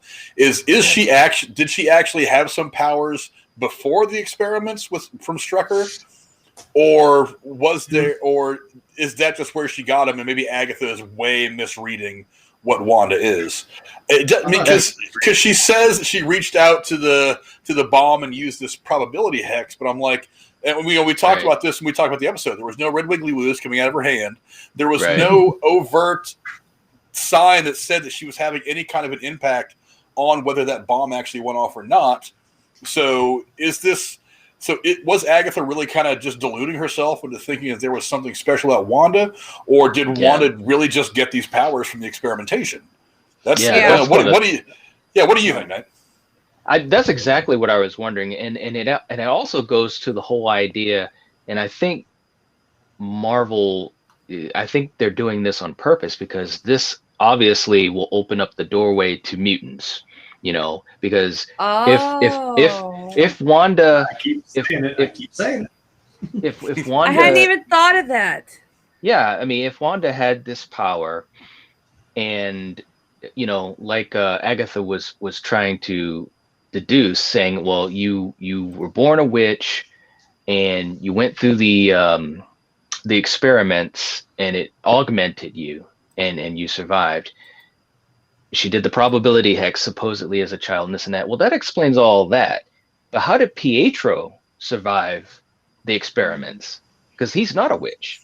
But if they're exactly, so if they're twins, it's some type of power that has nothing to do with witchcraft at all. Exactly. Maybe it could be that. What was that? They're a datum. Like they did that in Star Wars with Rey and Kylo. They're two parts of a power that like it's ultimately the actual balance of like the Force. They're meant to be, you know, like they're twins, and twins share a lot of weird shit, like with telepathy and all this other, you know. So maybe that was why, and maybe because she does eventually that vision of vision, damn it, that vision of the Scarlet Witch at the end there. So it's like again, I'm looking at Star Wars. It's like, was she maybe, or they were both like the chosen ones, that they were the one that survived getting powers from an Infinity Stone, because you know Captain Marvel did that too. She got smacked by that fucking Tesseract, and she went right through it just fine. Well, you know, had powers, but certain people may be able to handle it for some reason, and I don't know. It's just comic books. Just deal with it. It's magic, space magic, whatever. Right. Yeah. Thor says that what you call magic, we call science. That's right. Yeah, it's a tales old as time. I definitely wonder what exactly how that's going to kind of be finalized. It never really for sure gives a concrete answer to what that was all about, or how what was real, whether it was just Agatha fooling herself into thinking that Wanda was some witch, or whether she's just misinterpreting this altogether. We're going to find that one out eventually, I guess. But Knight, what was one of the questions that you were left with after this whole thing was over? Well, actually, that was one of the biggest questions I had, because you could just get the sense that they were playing both sides of the field with the whole idea of, you know, is she a witch? Are we going with the whole idea that Wanda is a witch, strictly a witch, magic, and that's it? Or are they gonna say that she's a mutant? Because we know we're gonna get mutants. We know that's gonna happen. It's down the road. But, you know, I think the reason why this was so left up in the air is because they're still trying to finish, you know, planning how they're going to introduce the idea of mutants. I think what's going to happen is we're going to find that Agatha, you know, was kind of half right, maybe half wrong, and Wanda is a witch, but that's her mutation, is that she has the powers of a witch. And that's really how you can make everything work. You can because if she wasn't tied in the same wavelength of sorts, then she wouldn't have been able to take Agatha's power. Right. Yeah. I mean, absolutely. It's one thing it's one thing to be stronger, but to actually take Agatha's power from her, she has to be on some type of same. What do you call it, Jeremy? The wiggly woos channel, the right wiggly woo channel to take hers. This is like some Super Saiyan God, Super Saiyan Ultra bullshit. Like, she's up here, you know. We don't fully understand. Right. She's about to, you know. Yeah. She comes back with like blue or silver hair. I'm gonna flip my shit. She goes Ultra Instinct or something. I'll tie into that anime episode we're apparently trying to do. There you go. Yep. Right. Hashtag Wiggly Woo Channel. Put it on Twitter, everybody. That's right. That's right. Home of the Wiggly Woos. Absolutely. Cora, what was one of the questions that did I talk to you already about this? Did we I have one last one though. I do have one last question. Well, go ahead and give us the one last one. Then we want to Jeremy. I'm sure he's got to have one too. Why did we hear the kids' voices in the end? Damn it! She's reading the book to tease us. It's a compliment that our brains are both awesome. You guys are on the same Wiggly Woos. You guys are on the same Wiggly Woo channel. Yes. Oh, God damn it. What can I say? Well, you know, that's interesting because honestly, we don't know, and I'll get into something that I had read right before we started broadcasting tonight about a potential season 2, but we don't really know for sure if there is a season 2 coming. Right. There, as far as I know, there's nothing in the plans for it. And, you know, I read something from the director earlier, and, you know, I guess I can go ahead and go into that now since it's kind of pertinent. Let's see. After it comes up, let me switch over to my notes. He says, scroll down a little more. There we go. In January of 2021, Schaefer, one of the producers, said she was unable to talk about any potential plans for a second season, but said the series would feel very complete This is the series that we just got done watching. Feige did not rule out a second season being made, but said it was not planned and pointed to Doctor Strange and the Multiverse of Madness instead as the continuation of the story set up in WandaVision. Shackman, who was the big director and producer that ran WandaVision, the series, said there were no plans at all for a second season, and one would only be made if a specific story came about that would warrant it. So, as we sit here right now, I guess there is nothing more than some notes in the back of a pizza box or a cocktail napkin in the writer's room about any potential ideas for a second season. But Nothing's been greenlit, nothing. If after they did Loki, they did a Vision miniseries. That's a possibility. The White Vision. Like, now I have Wanda in it per se, but just about White Vision and what has happened to him. Because, am I right? He's not expected to be in Doctor Strange or Spider-Man himself at all? Well, the thing is we don't know. There is almost nothing known about the plot for either one of those movies. I mean, not almost. There is absolutely nothing known about the plot for either of those movies. We know some casting, and they haven't even confirmed that Andrew Garfield and Tobey Maguire officially have not confirmed that they are even in this new movie, even though it's kind of widely thought that they are. But it has been confirmed that Alfred Molina is coming back to play Dr. Octopus. It has been confirmed that Jamie Foxx is coming back to play Electro. Obviously, there's this multiverse thing happening. I don't know that the multiverse, to me, and this is another question I guess you could pose after the end of WandaVision is we didn't see a multiverse opened throughout the course of the series. So what happens between the end of WandaVision and whatever is going to happen in Spider-Man pops off, that it could happen. You think you would have seen something a little more significant in WandaVision, but there was nothing that lent itself to that concept of a multiverse. So, I mean, how does one lead to the other? I mean, what do you think, Jeremy? Well, I was going to say the only thing that does lead to next, because it sounds like a legit drug, but it's convincing. That's what I love about it. It's that one that was in like the current era of like commercials, and that we actually got trolled and thought it was a real commercial coming across our Disney Plus for some reason. But the Nexus is it's the gateway to like other dimensions, if I'm not mistaken. In the jokes of like, oh well, it's facing your past, it's facing your fears, and it might make you more depressed. You find out all these other dimensions that are out there. That's kind of the only hint, I guess, that's to it, is maybe mentioning the Nexus. I'm like, we might maybe get to that gateway, and that'll literally be the gateway into these other universes that might come from Wanda and or Doctor Strange. And I'm saying because it's called No Way Home, I'm telling you, Tom Holland's going to get sucked into some universe somewhere and he can't get back. That's what I'm saying. That was my thought. It's possible. But again, we have no idea what even the plots of these movies are.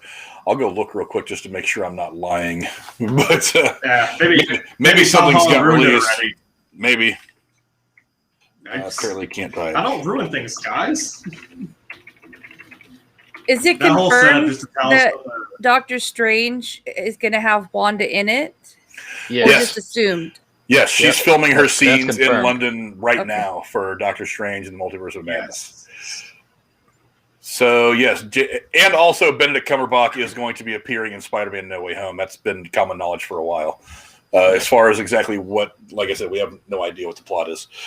Upcoming superhero movie based on whatever. Third MCU Spider-Man film was intended as early as 2017, but blah, blah, blah, blah, blah. Filming began in October of 2020 in New York before moving to Atlanta later that month. During filming, Fox and Molina were revealed to be appearing in the film, reprising characters from the prior films. Shooting will also occur in LA and Iceland and will conclude in March of 2021. So they're about to wrap up principal photography any day now. I'm sure that's actually going to make news when it does happen. Scheduled to be released December 17th as part of Phase 4 of the MCU. A fourth Spider-Man film is already in development. We obviously have no idea that, and there is nothing on here at all about anything else. Just some cast stuff. Tony Revolori reprising his role as Flash Thompson. Holland's brother Harry is going to be making a cameo appearance as a drug dealer. Wow. And that's it. That's all that's really know. I mean, the cast. That's it.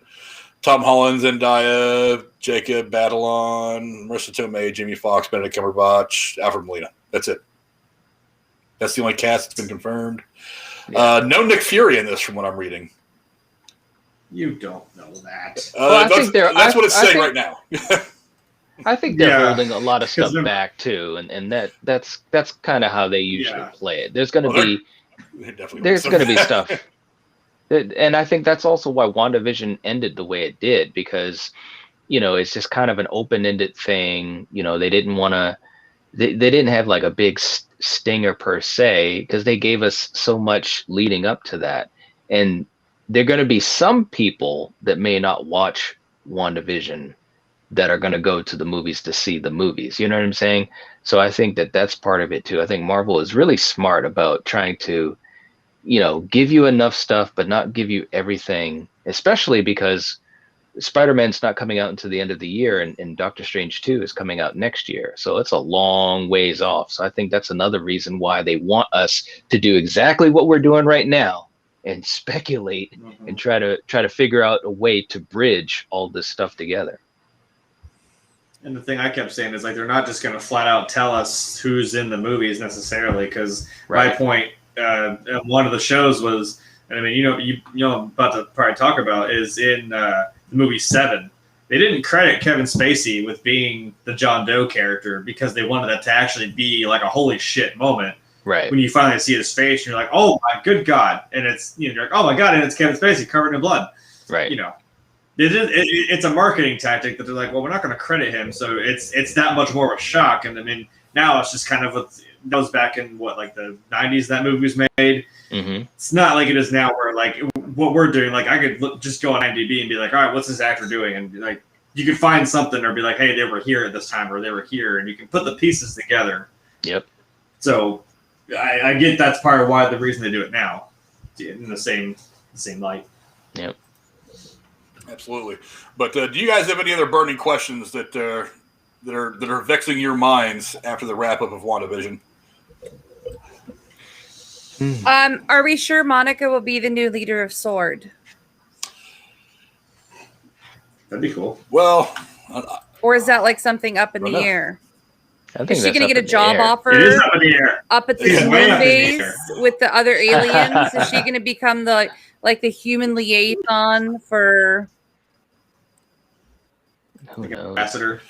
maybe almost literally up in the air if she has to fly up there to talk to either Nick Fury or to the other to the other Skrull. Who the hell knows? Yeah, Talos. Yep. But so yeah, maybe literally up in the air as far as for where the thing ended. But yeah, I think it's probably a safe assumption that she will be.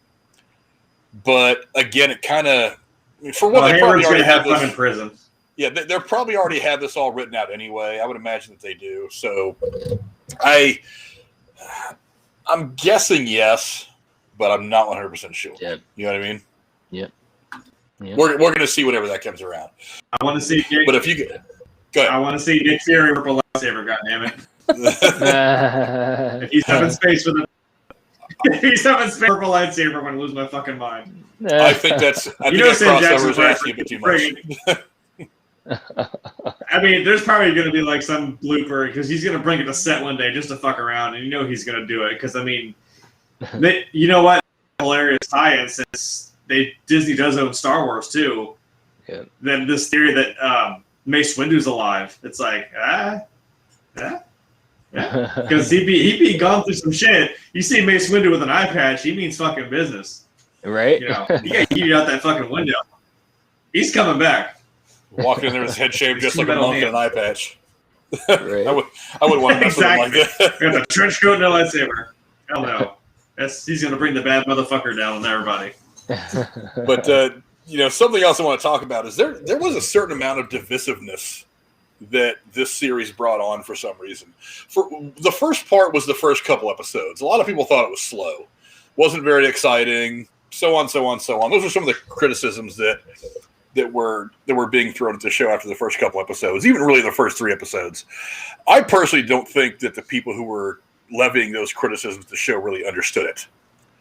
I don't think that they really got that the theme of this show was not going to be like anything that they had done in Marvel previously. So you weren't going to, like, Ant-Man starts out with him breaking into somebody's shit. Iron Man starts out with, him, one of the movies starts out with him flying into, the Stark Expo. It wasn't going to be that kind of a thing. It was going to be a much slower burn. And the first 2 episodes were exactly that. And they give you, of course, these little hints of things that were coming. She finds a little helicopter that was the drone as it got changed, the beekeeper popping up out of the sewer, little things like that kind of let you know that there's stuff coming. But as far as the character and setup for the environment was concerned, I thought the first 2 episodes were very, very good, and I thought they did a great job at explaining where we were in Wanda's world. But a lot of people didn't like them. I'll go to Cora with this one first. Cora, what did you think about the first couple episodes? Do you think that kind of harsh criticism was really warranted? I don't think so. I loved it, but I also loved all the television of all the yesteryears. So I think those criticisms are probably coming from people who haven't seen or appreciate all the television that came before that made all this possible. I think that was more of a disconnect with previous television eras. I guess that's the best way to put it for me. Jeremy, I think we talked about it a little bit later on in the in the breakdowns in the season. Did you think that some of the criticism that this show got was at all accurate? I mean, if you're not, because I saw a article someone wrote, and the title was like what kind of how my thought was with it. It's like, if you don't like the way WandaVision is going right now, and this is only like 3 or 4 episodes in, like, then you don't know how to watch TV. Like, you probably forgot how to watch TV anymore. I'm like, I get it. You're used to MCU, and it might be, it's just like go. It's just action. It's in your face. It just goes. There are some little down moments, and I'm like, well, this is a series, not a movie. So you got to realize they've got this big platform to play with, not just 2 hours of a movie. We got to get everything into. And I mean, I heard someone the only reason my friend watched it is because I told him, I'm like, if I said Tranquility Line, he was like, you know what? And I'm like, you trust me? And he's like, saying that intrigues me enough that I want to watch it. I'm like, because it is this weird undertone where you're like, something's not right. And then Zach was sitting there like, oh my God, this is so cringy. I'm like, it's supposed to be. It's that quirky 50s and 60s show. It's meant to be like that. I don't know why you're complaining. I don't know if he was complaining really, but I was like, yeah, they do the dumb little cheesy lines and jokes, and I'm like, that's what it's supposed to be. But then it starts, like I said, starting to unravel, and I think at one point I was almost kind of upset. I was like, well, he's like, I think it was in the one where they're doing the magic show and Vision. That was phenomenal. Again, Paul Bettany, amazing. Mm-hmm. When he's playing the gummed up version of Vision.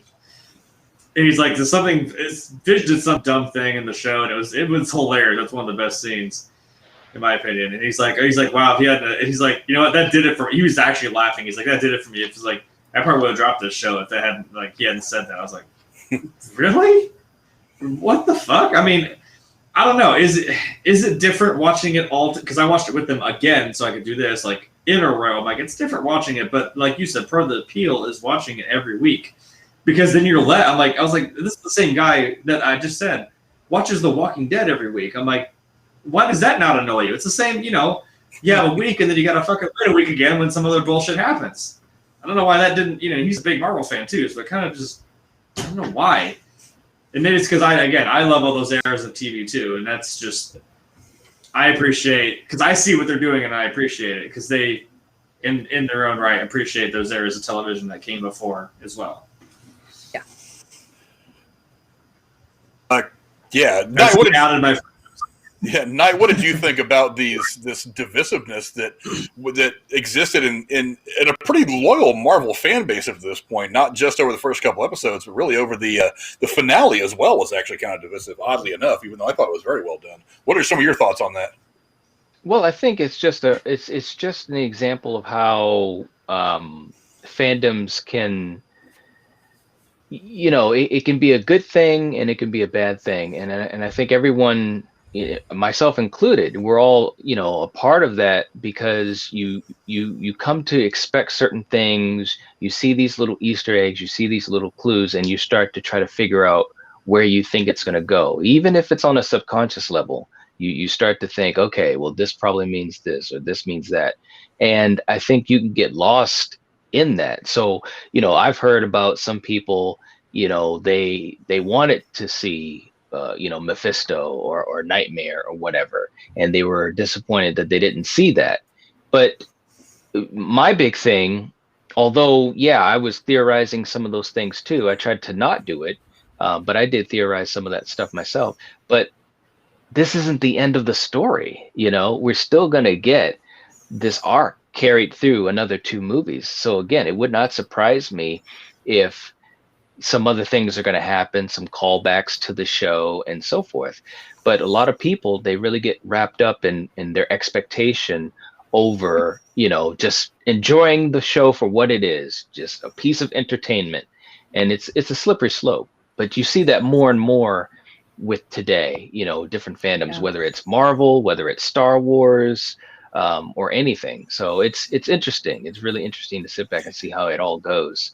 But I just try to watch, as much as possible. There's times when I'm trying to not theorize as much. Sometimes you can't help it, but I'm just trying to watch it and enjoy it. And I think more people would benefit from trying to approach it that way, instead of getting wrapped up in all the hype and all the theories and all the speculation, Yeah, fandom can certainly be amazing if you're just a group of people like us that are talking about enjoying these intellectual properties, these movies and shows. Fandom can also be extremely toxic and terrible.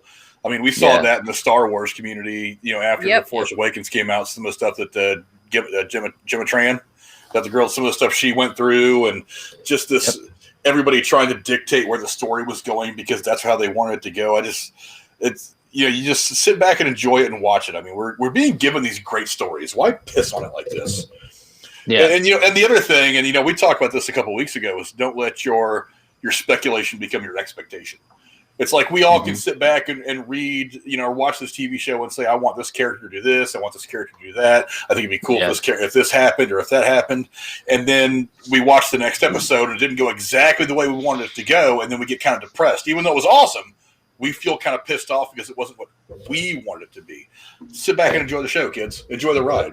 I mean, you never know what a roller coaster is going to feel like the first time you get on until you get on it. Now, you can say that I want this corkscrew here and this twist here, but you ultimately enjoy the ride at the end of it all, right? I mean, it's exhilarating. It's fun. It's exciting. You get your blood pumping, your adrenaline going.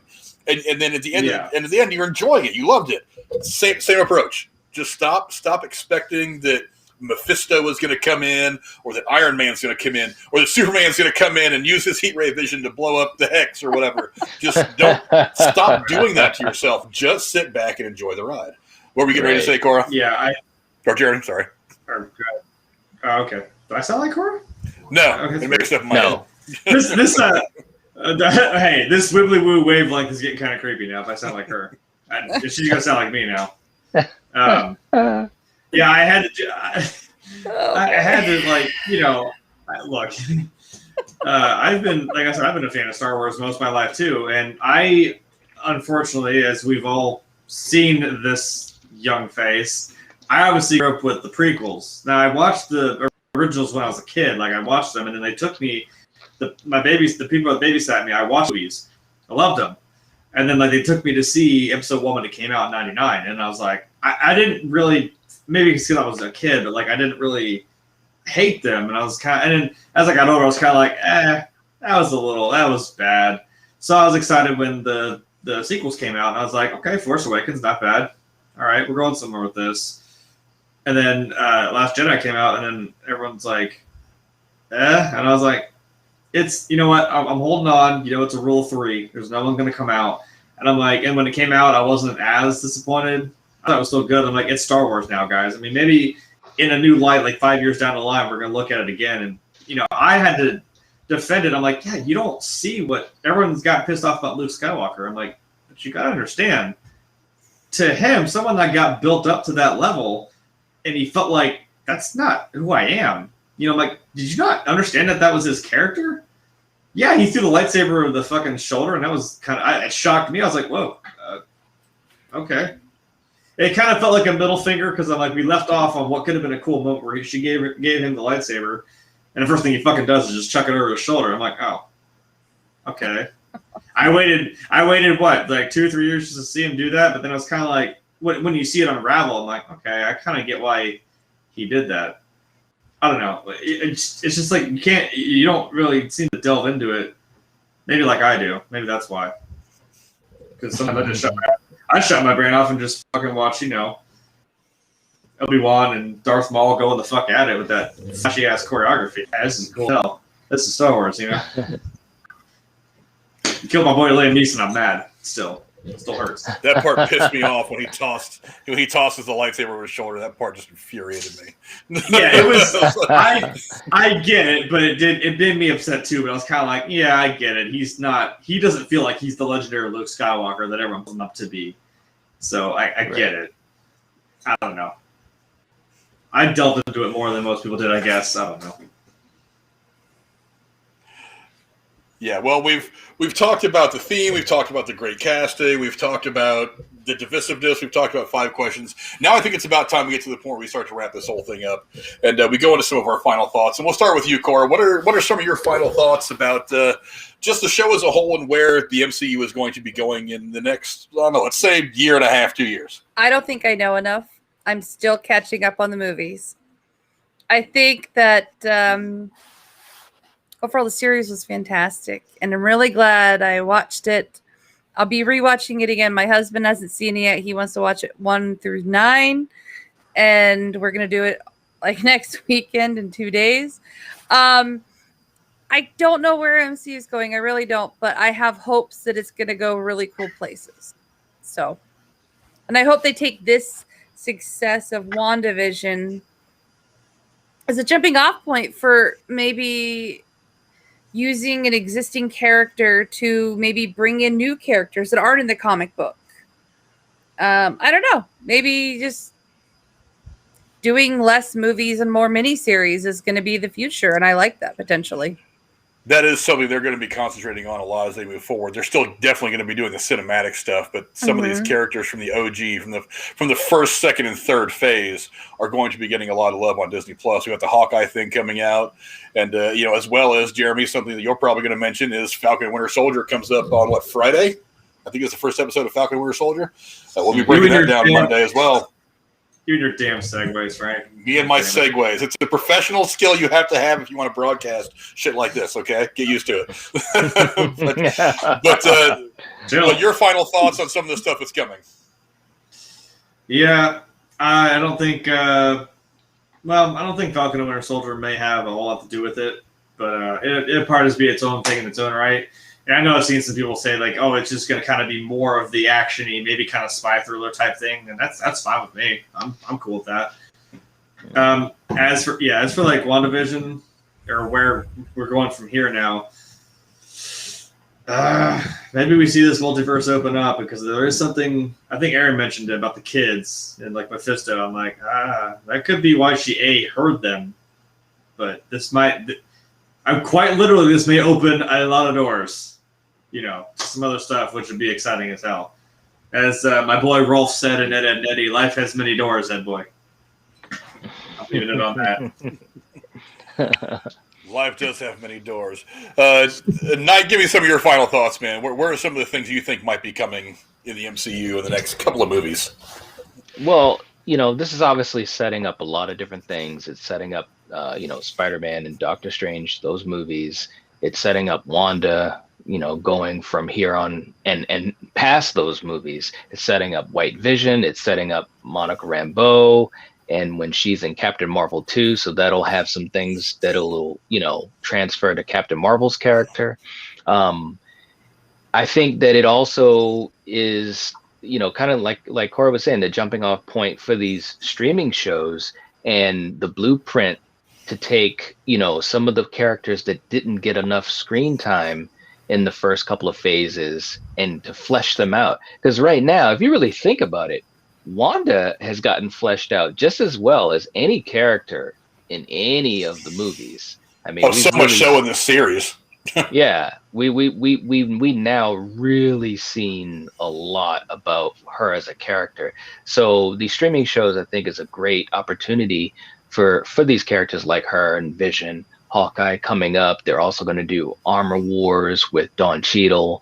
You know, it's going to be a way to really spend some time with these characters. And going forward, they'll probably do the same thing for other characters that don't have a lot of screen time. So I think it's going to work out really nice. They're basically just branching out and making this MCU, this cinematic universe, and these streaming shows just become bigger and bigger. And it's amazing to think how they're going to keep everything connected, keeping everything connected and making sense. It's just crazy to think. So, but it's exciting. It really, really is.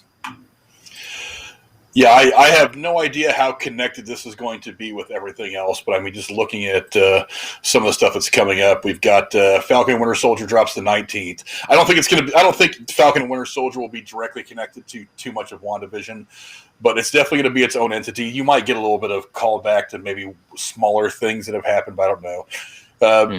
And then you've got Black Widow. Then you've got Loki. I can see this maybe connecting a little more to Loki because it is kind of this magical, weird thing, but maybe not.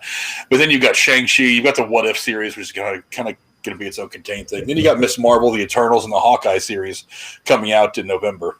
And we talked about this a few weeks ago, I think. There is only 2 weeks this year where we do not get a new piece of Marvel entertainment. Wow.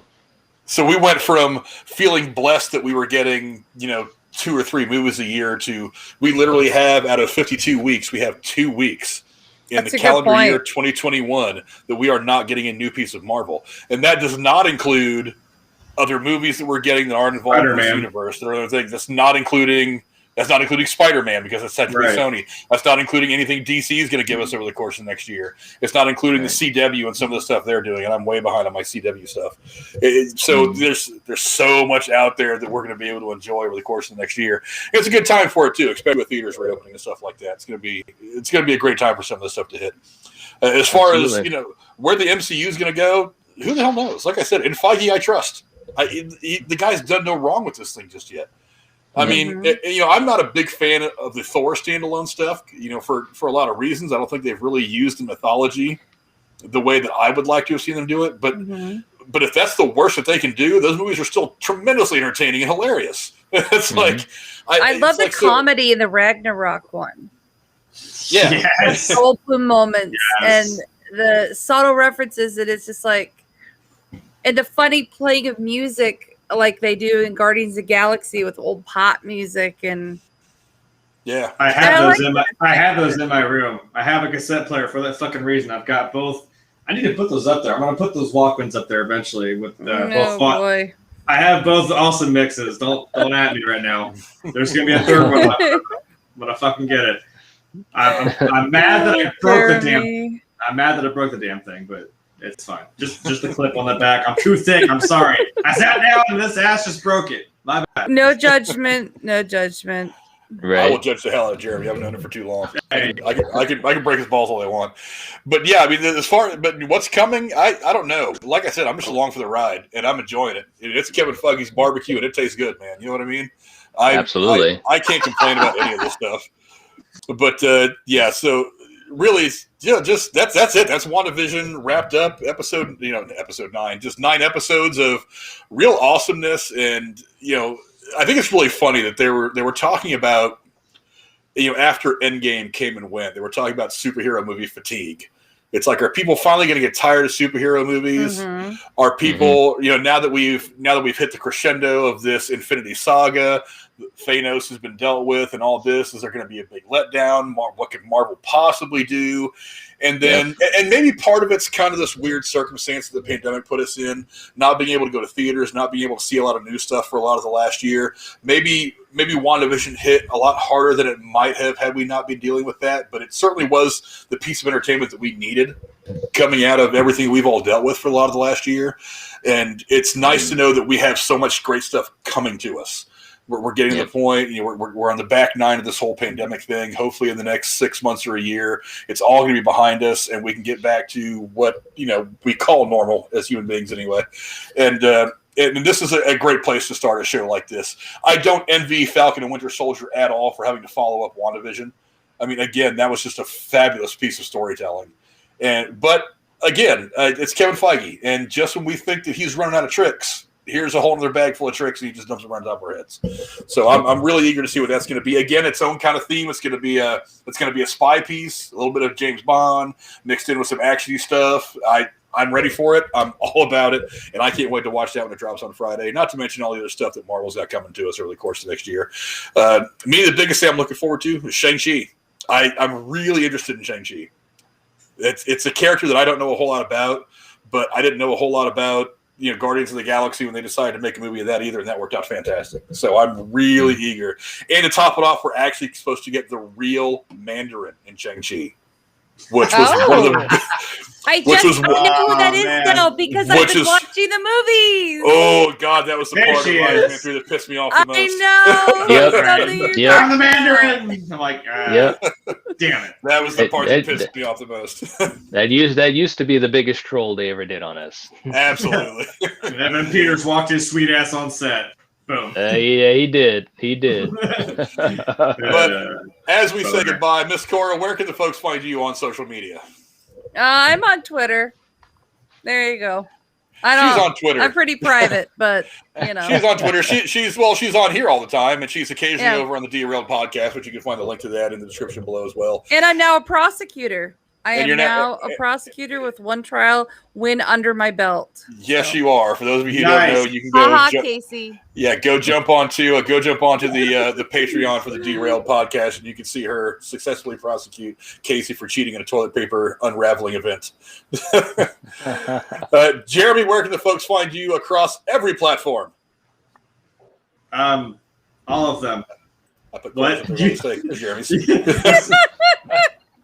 Jeremy, damn, you were just I just got trolled. Wonderful. Shit. Oh my god. That's my little thing. You know the name, it's all the same.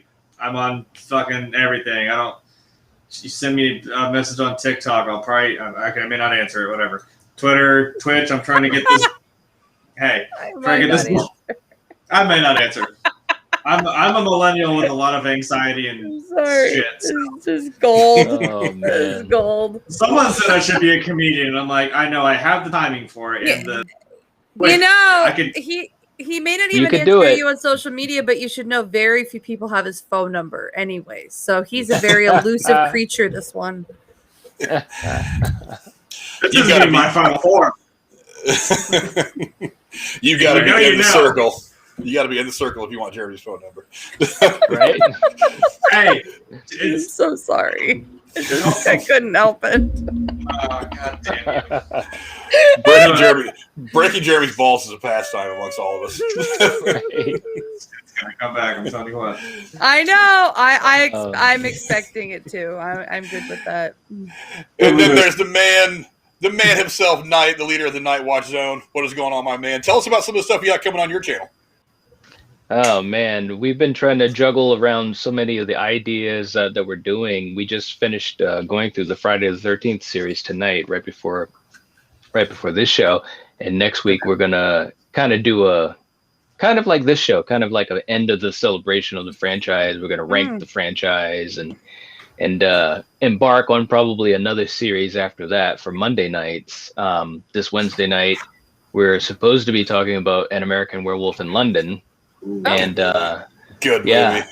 So that should be fun. And on Friday nights are kind of monster themed night, Monster Fridays, and we've been talking about we talked about King Kong last week, and this week we're going to be talking about Godzilla, King of the Monsters, in preparation for Godzilla versus Kong. I'm so looking forward to that. We should have a collaboration show for that one. It's going to be. Yeah, I think we all want to see that. Yeah, I'm saying Godzilla. I'm sorry. I got to go with Kong. I got to go with Kong. All Kong here. I got to go with Kong. You got to Frank, break this tie. Who is it? Come on. Well, I'm calling it exactly that, a tie. You know why? Because you can make a sequel if one of them dies. right. He's right. You got to set up for the sequel. So because logic brings in going to throw the last. When you got monsters like this, yes. Somebody's going to throw the last punch. They're all going to walk away, and then somebody's going to cash the checks while they're starting the next script for the Kong versus Godzilla 2. That's how it works in movies. Tell me you're not going to wet your pants just a little bit when you know Godzilla's going to do the thing. He's going to get up there and fucking do that roar, and it's like, do it! When it happens, I'm just going to love it. Like I said, man, I'm just on the roller coaster. What you're going to get with having us join you. It'll be a little erratic. It'll be fun, though. Right, absolutely. Like Blizzard, man. Like I said, man, I am just on the roller coaster and I'm along for the ride. That is all there is. I'm not letting my speculation become my expectation anymore. I'm just enjoying what these people are giving us, and I've really enjoyed what they've done with Kong and Godzilla in the last couple of movies. The fact that they're bringing them together and doing this big thing, I'm ready for it, man. Bring it on. Yeah, plot twist. Mothra's gonna come in. That'd be kind of cool. He's gonna tag team. He's gonna go in. Yeah, that would be cool. Your channel is fantastic. I've been popping over for some of your streams, even movies I haven't seen. I love your co-host vibe you got going on there. Oh, thank you. Good shit. Thank you. We appreciate it. And like I said, it's fun. And Coriander, she's great, and my brother Killian. I mean, we just like talking about movies. Yeah. I didn't even pick up on that. That's fucking cool. Oh yeah. Yep.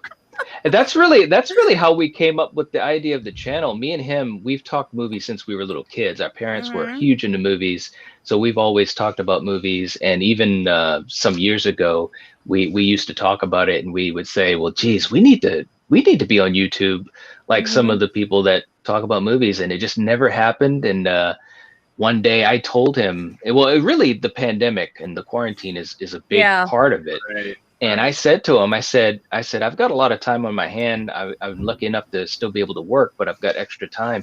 I said, I'm going to start a channel. And he said, that sounds like a great idea. Yeah, we've been doing it 6 months now. Yeah. Yeah, it's impressive. Just about 6 months. And I mean, in the beginning, it was kind of sporadic because we were trying to figure things out. And your guys intro know how that dope. Goes. By the way, that is better than some seriously highly trafficked YouTube channels. That is good shit. So we have fun with it, and like I said, it's all because of having a passion for this stuff, for movies and TV shows and all that stuff. And it's been a blast, and I've been just really lucky that when I started the channel that he said, well, I'll pop on these shows with you whenever I can. And Coriander joined in a lot, especially in the beginning. It was a lot of me and her. And we've been just fortunate to meet a lot of great content creators like you guys.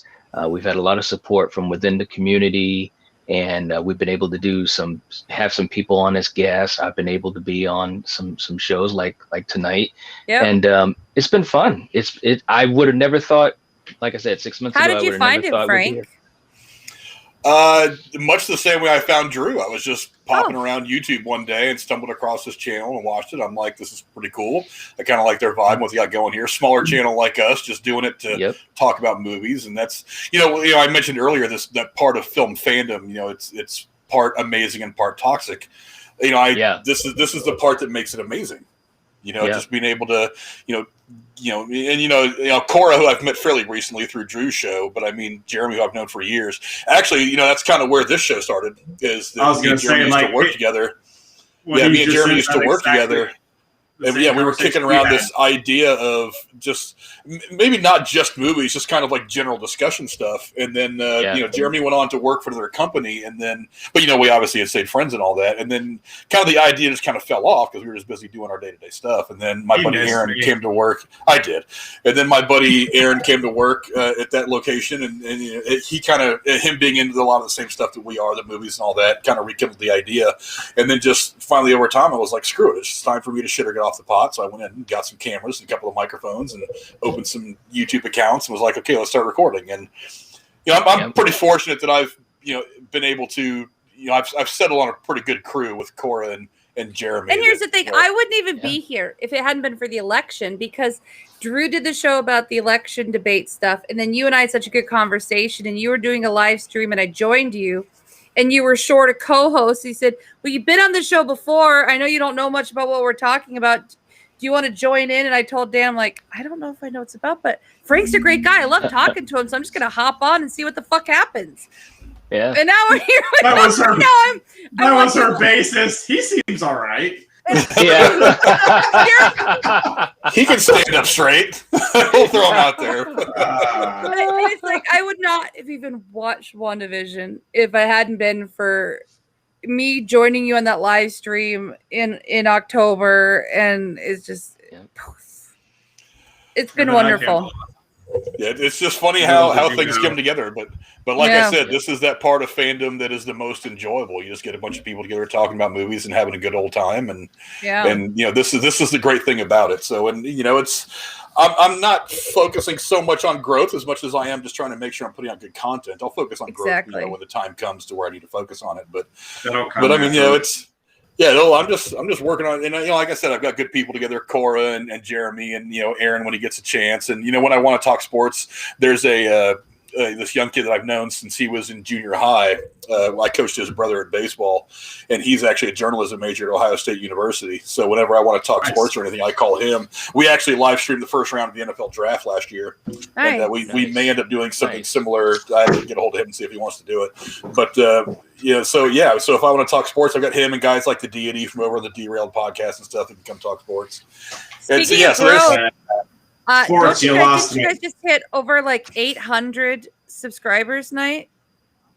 Yeah, we just congratulations on that. Yeah. Who would have? I'm telling you, I would have never thought. We just crossed that last. I think it was last Wednesday, and hey, I mean, things happen, and fortunately, people enjoy what they see, which is awesome because we enjoy talking about it. So, and Frank's growing fast too. It was just 2 weeks ago he just breached 200, and now he's 218 or something like that. I have no idea. 2 weeks. Yeah, it happens. He's modest. He doesn't, but he. No, I seriously don't know off the top of my head. I don't have the numbers. I think it was seriously. I don't know.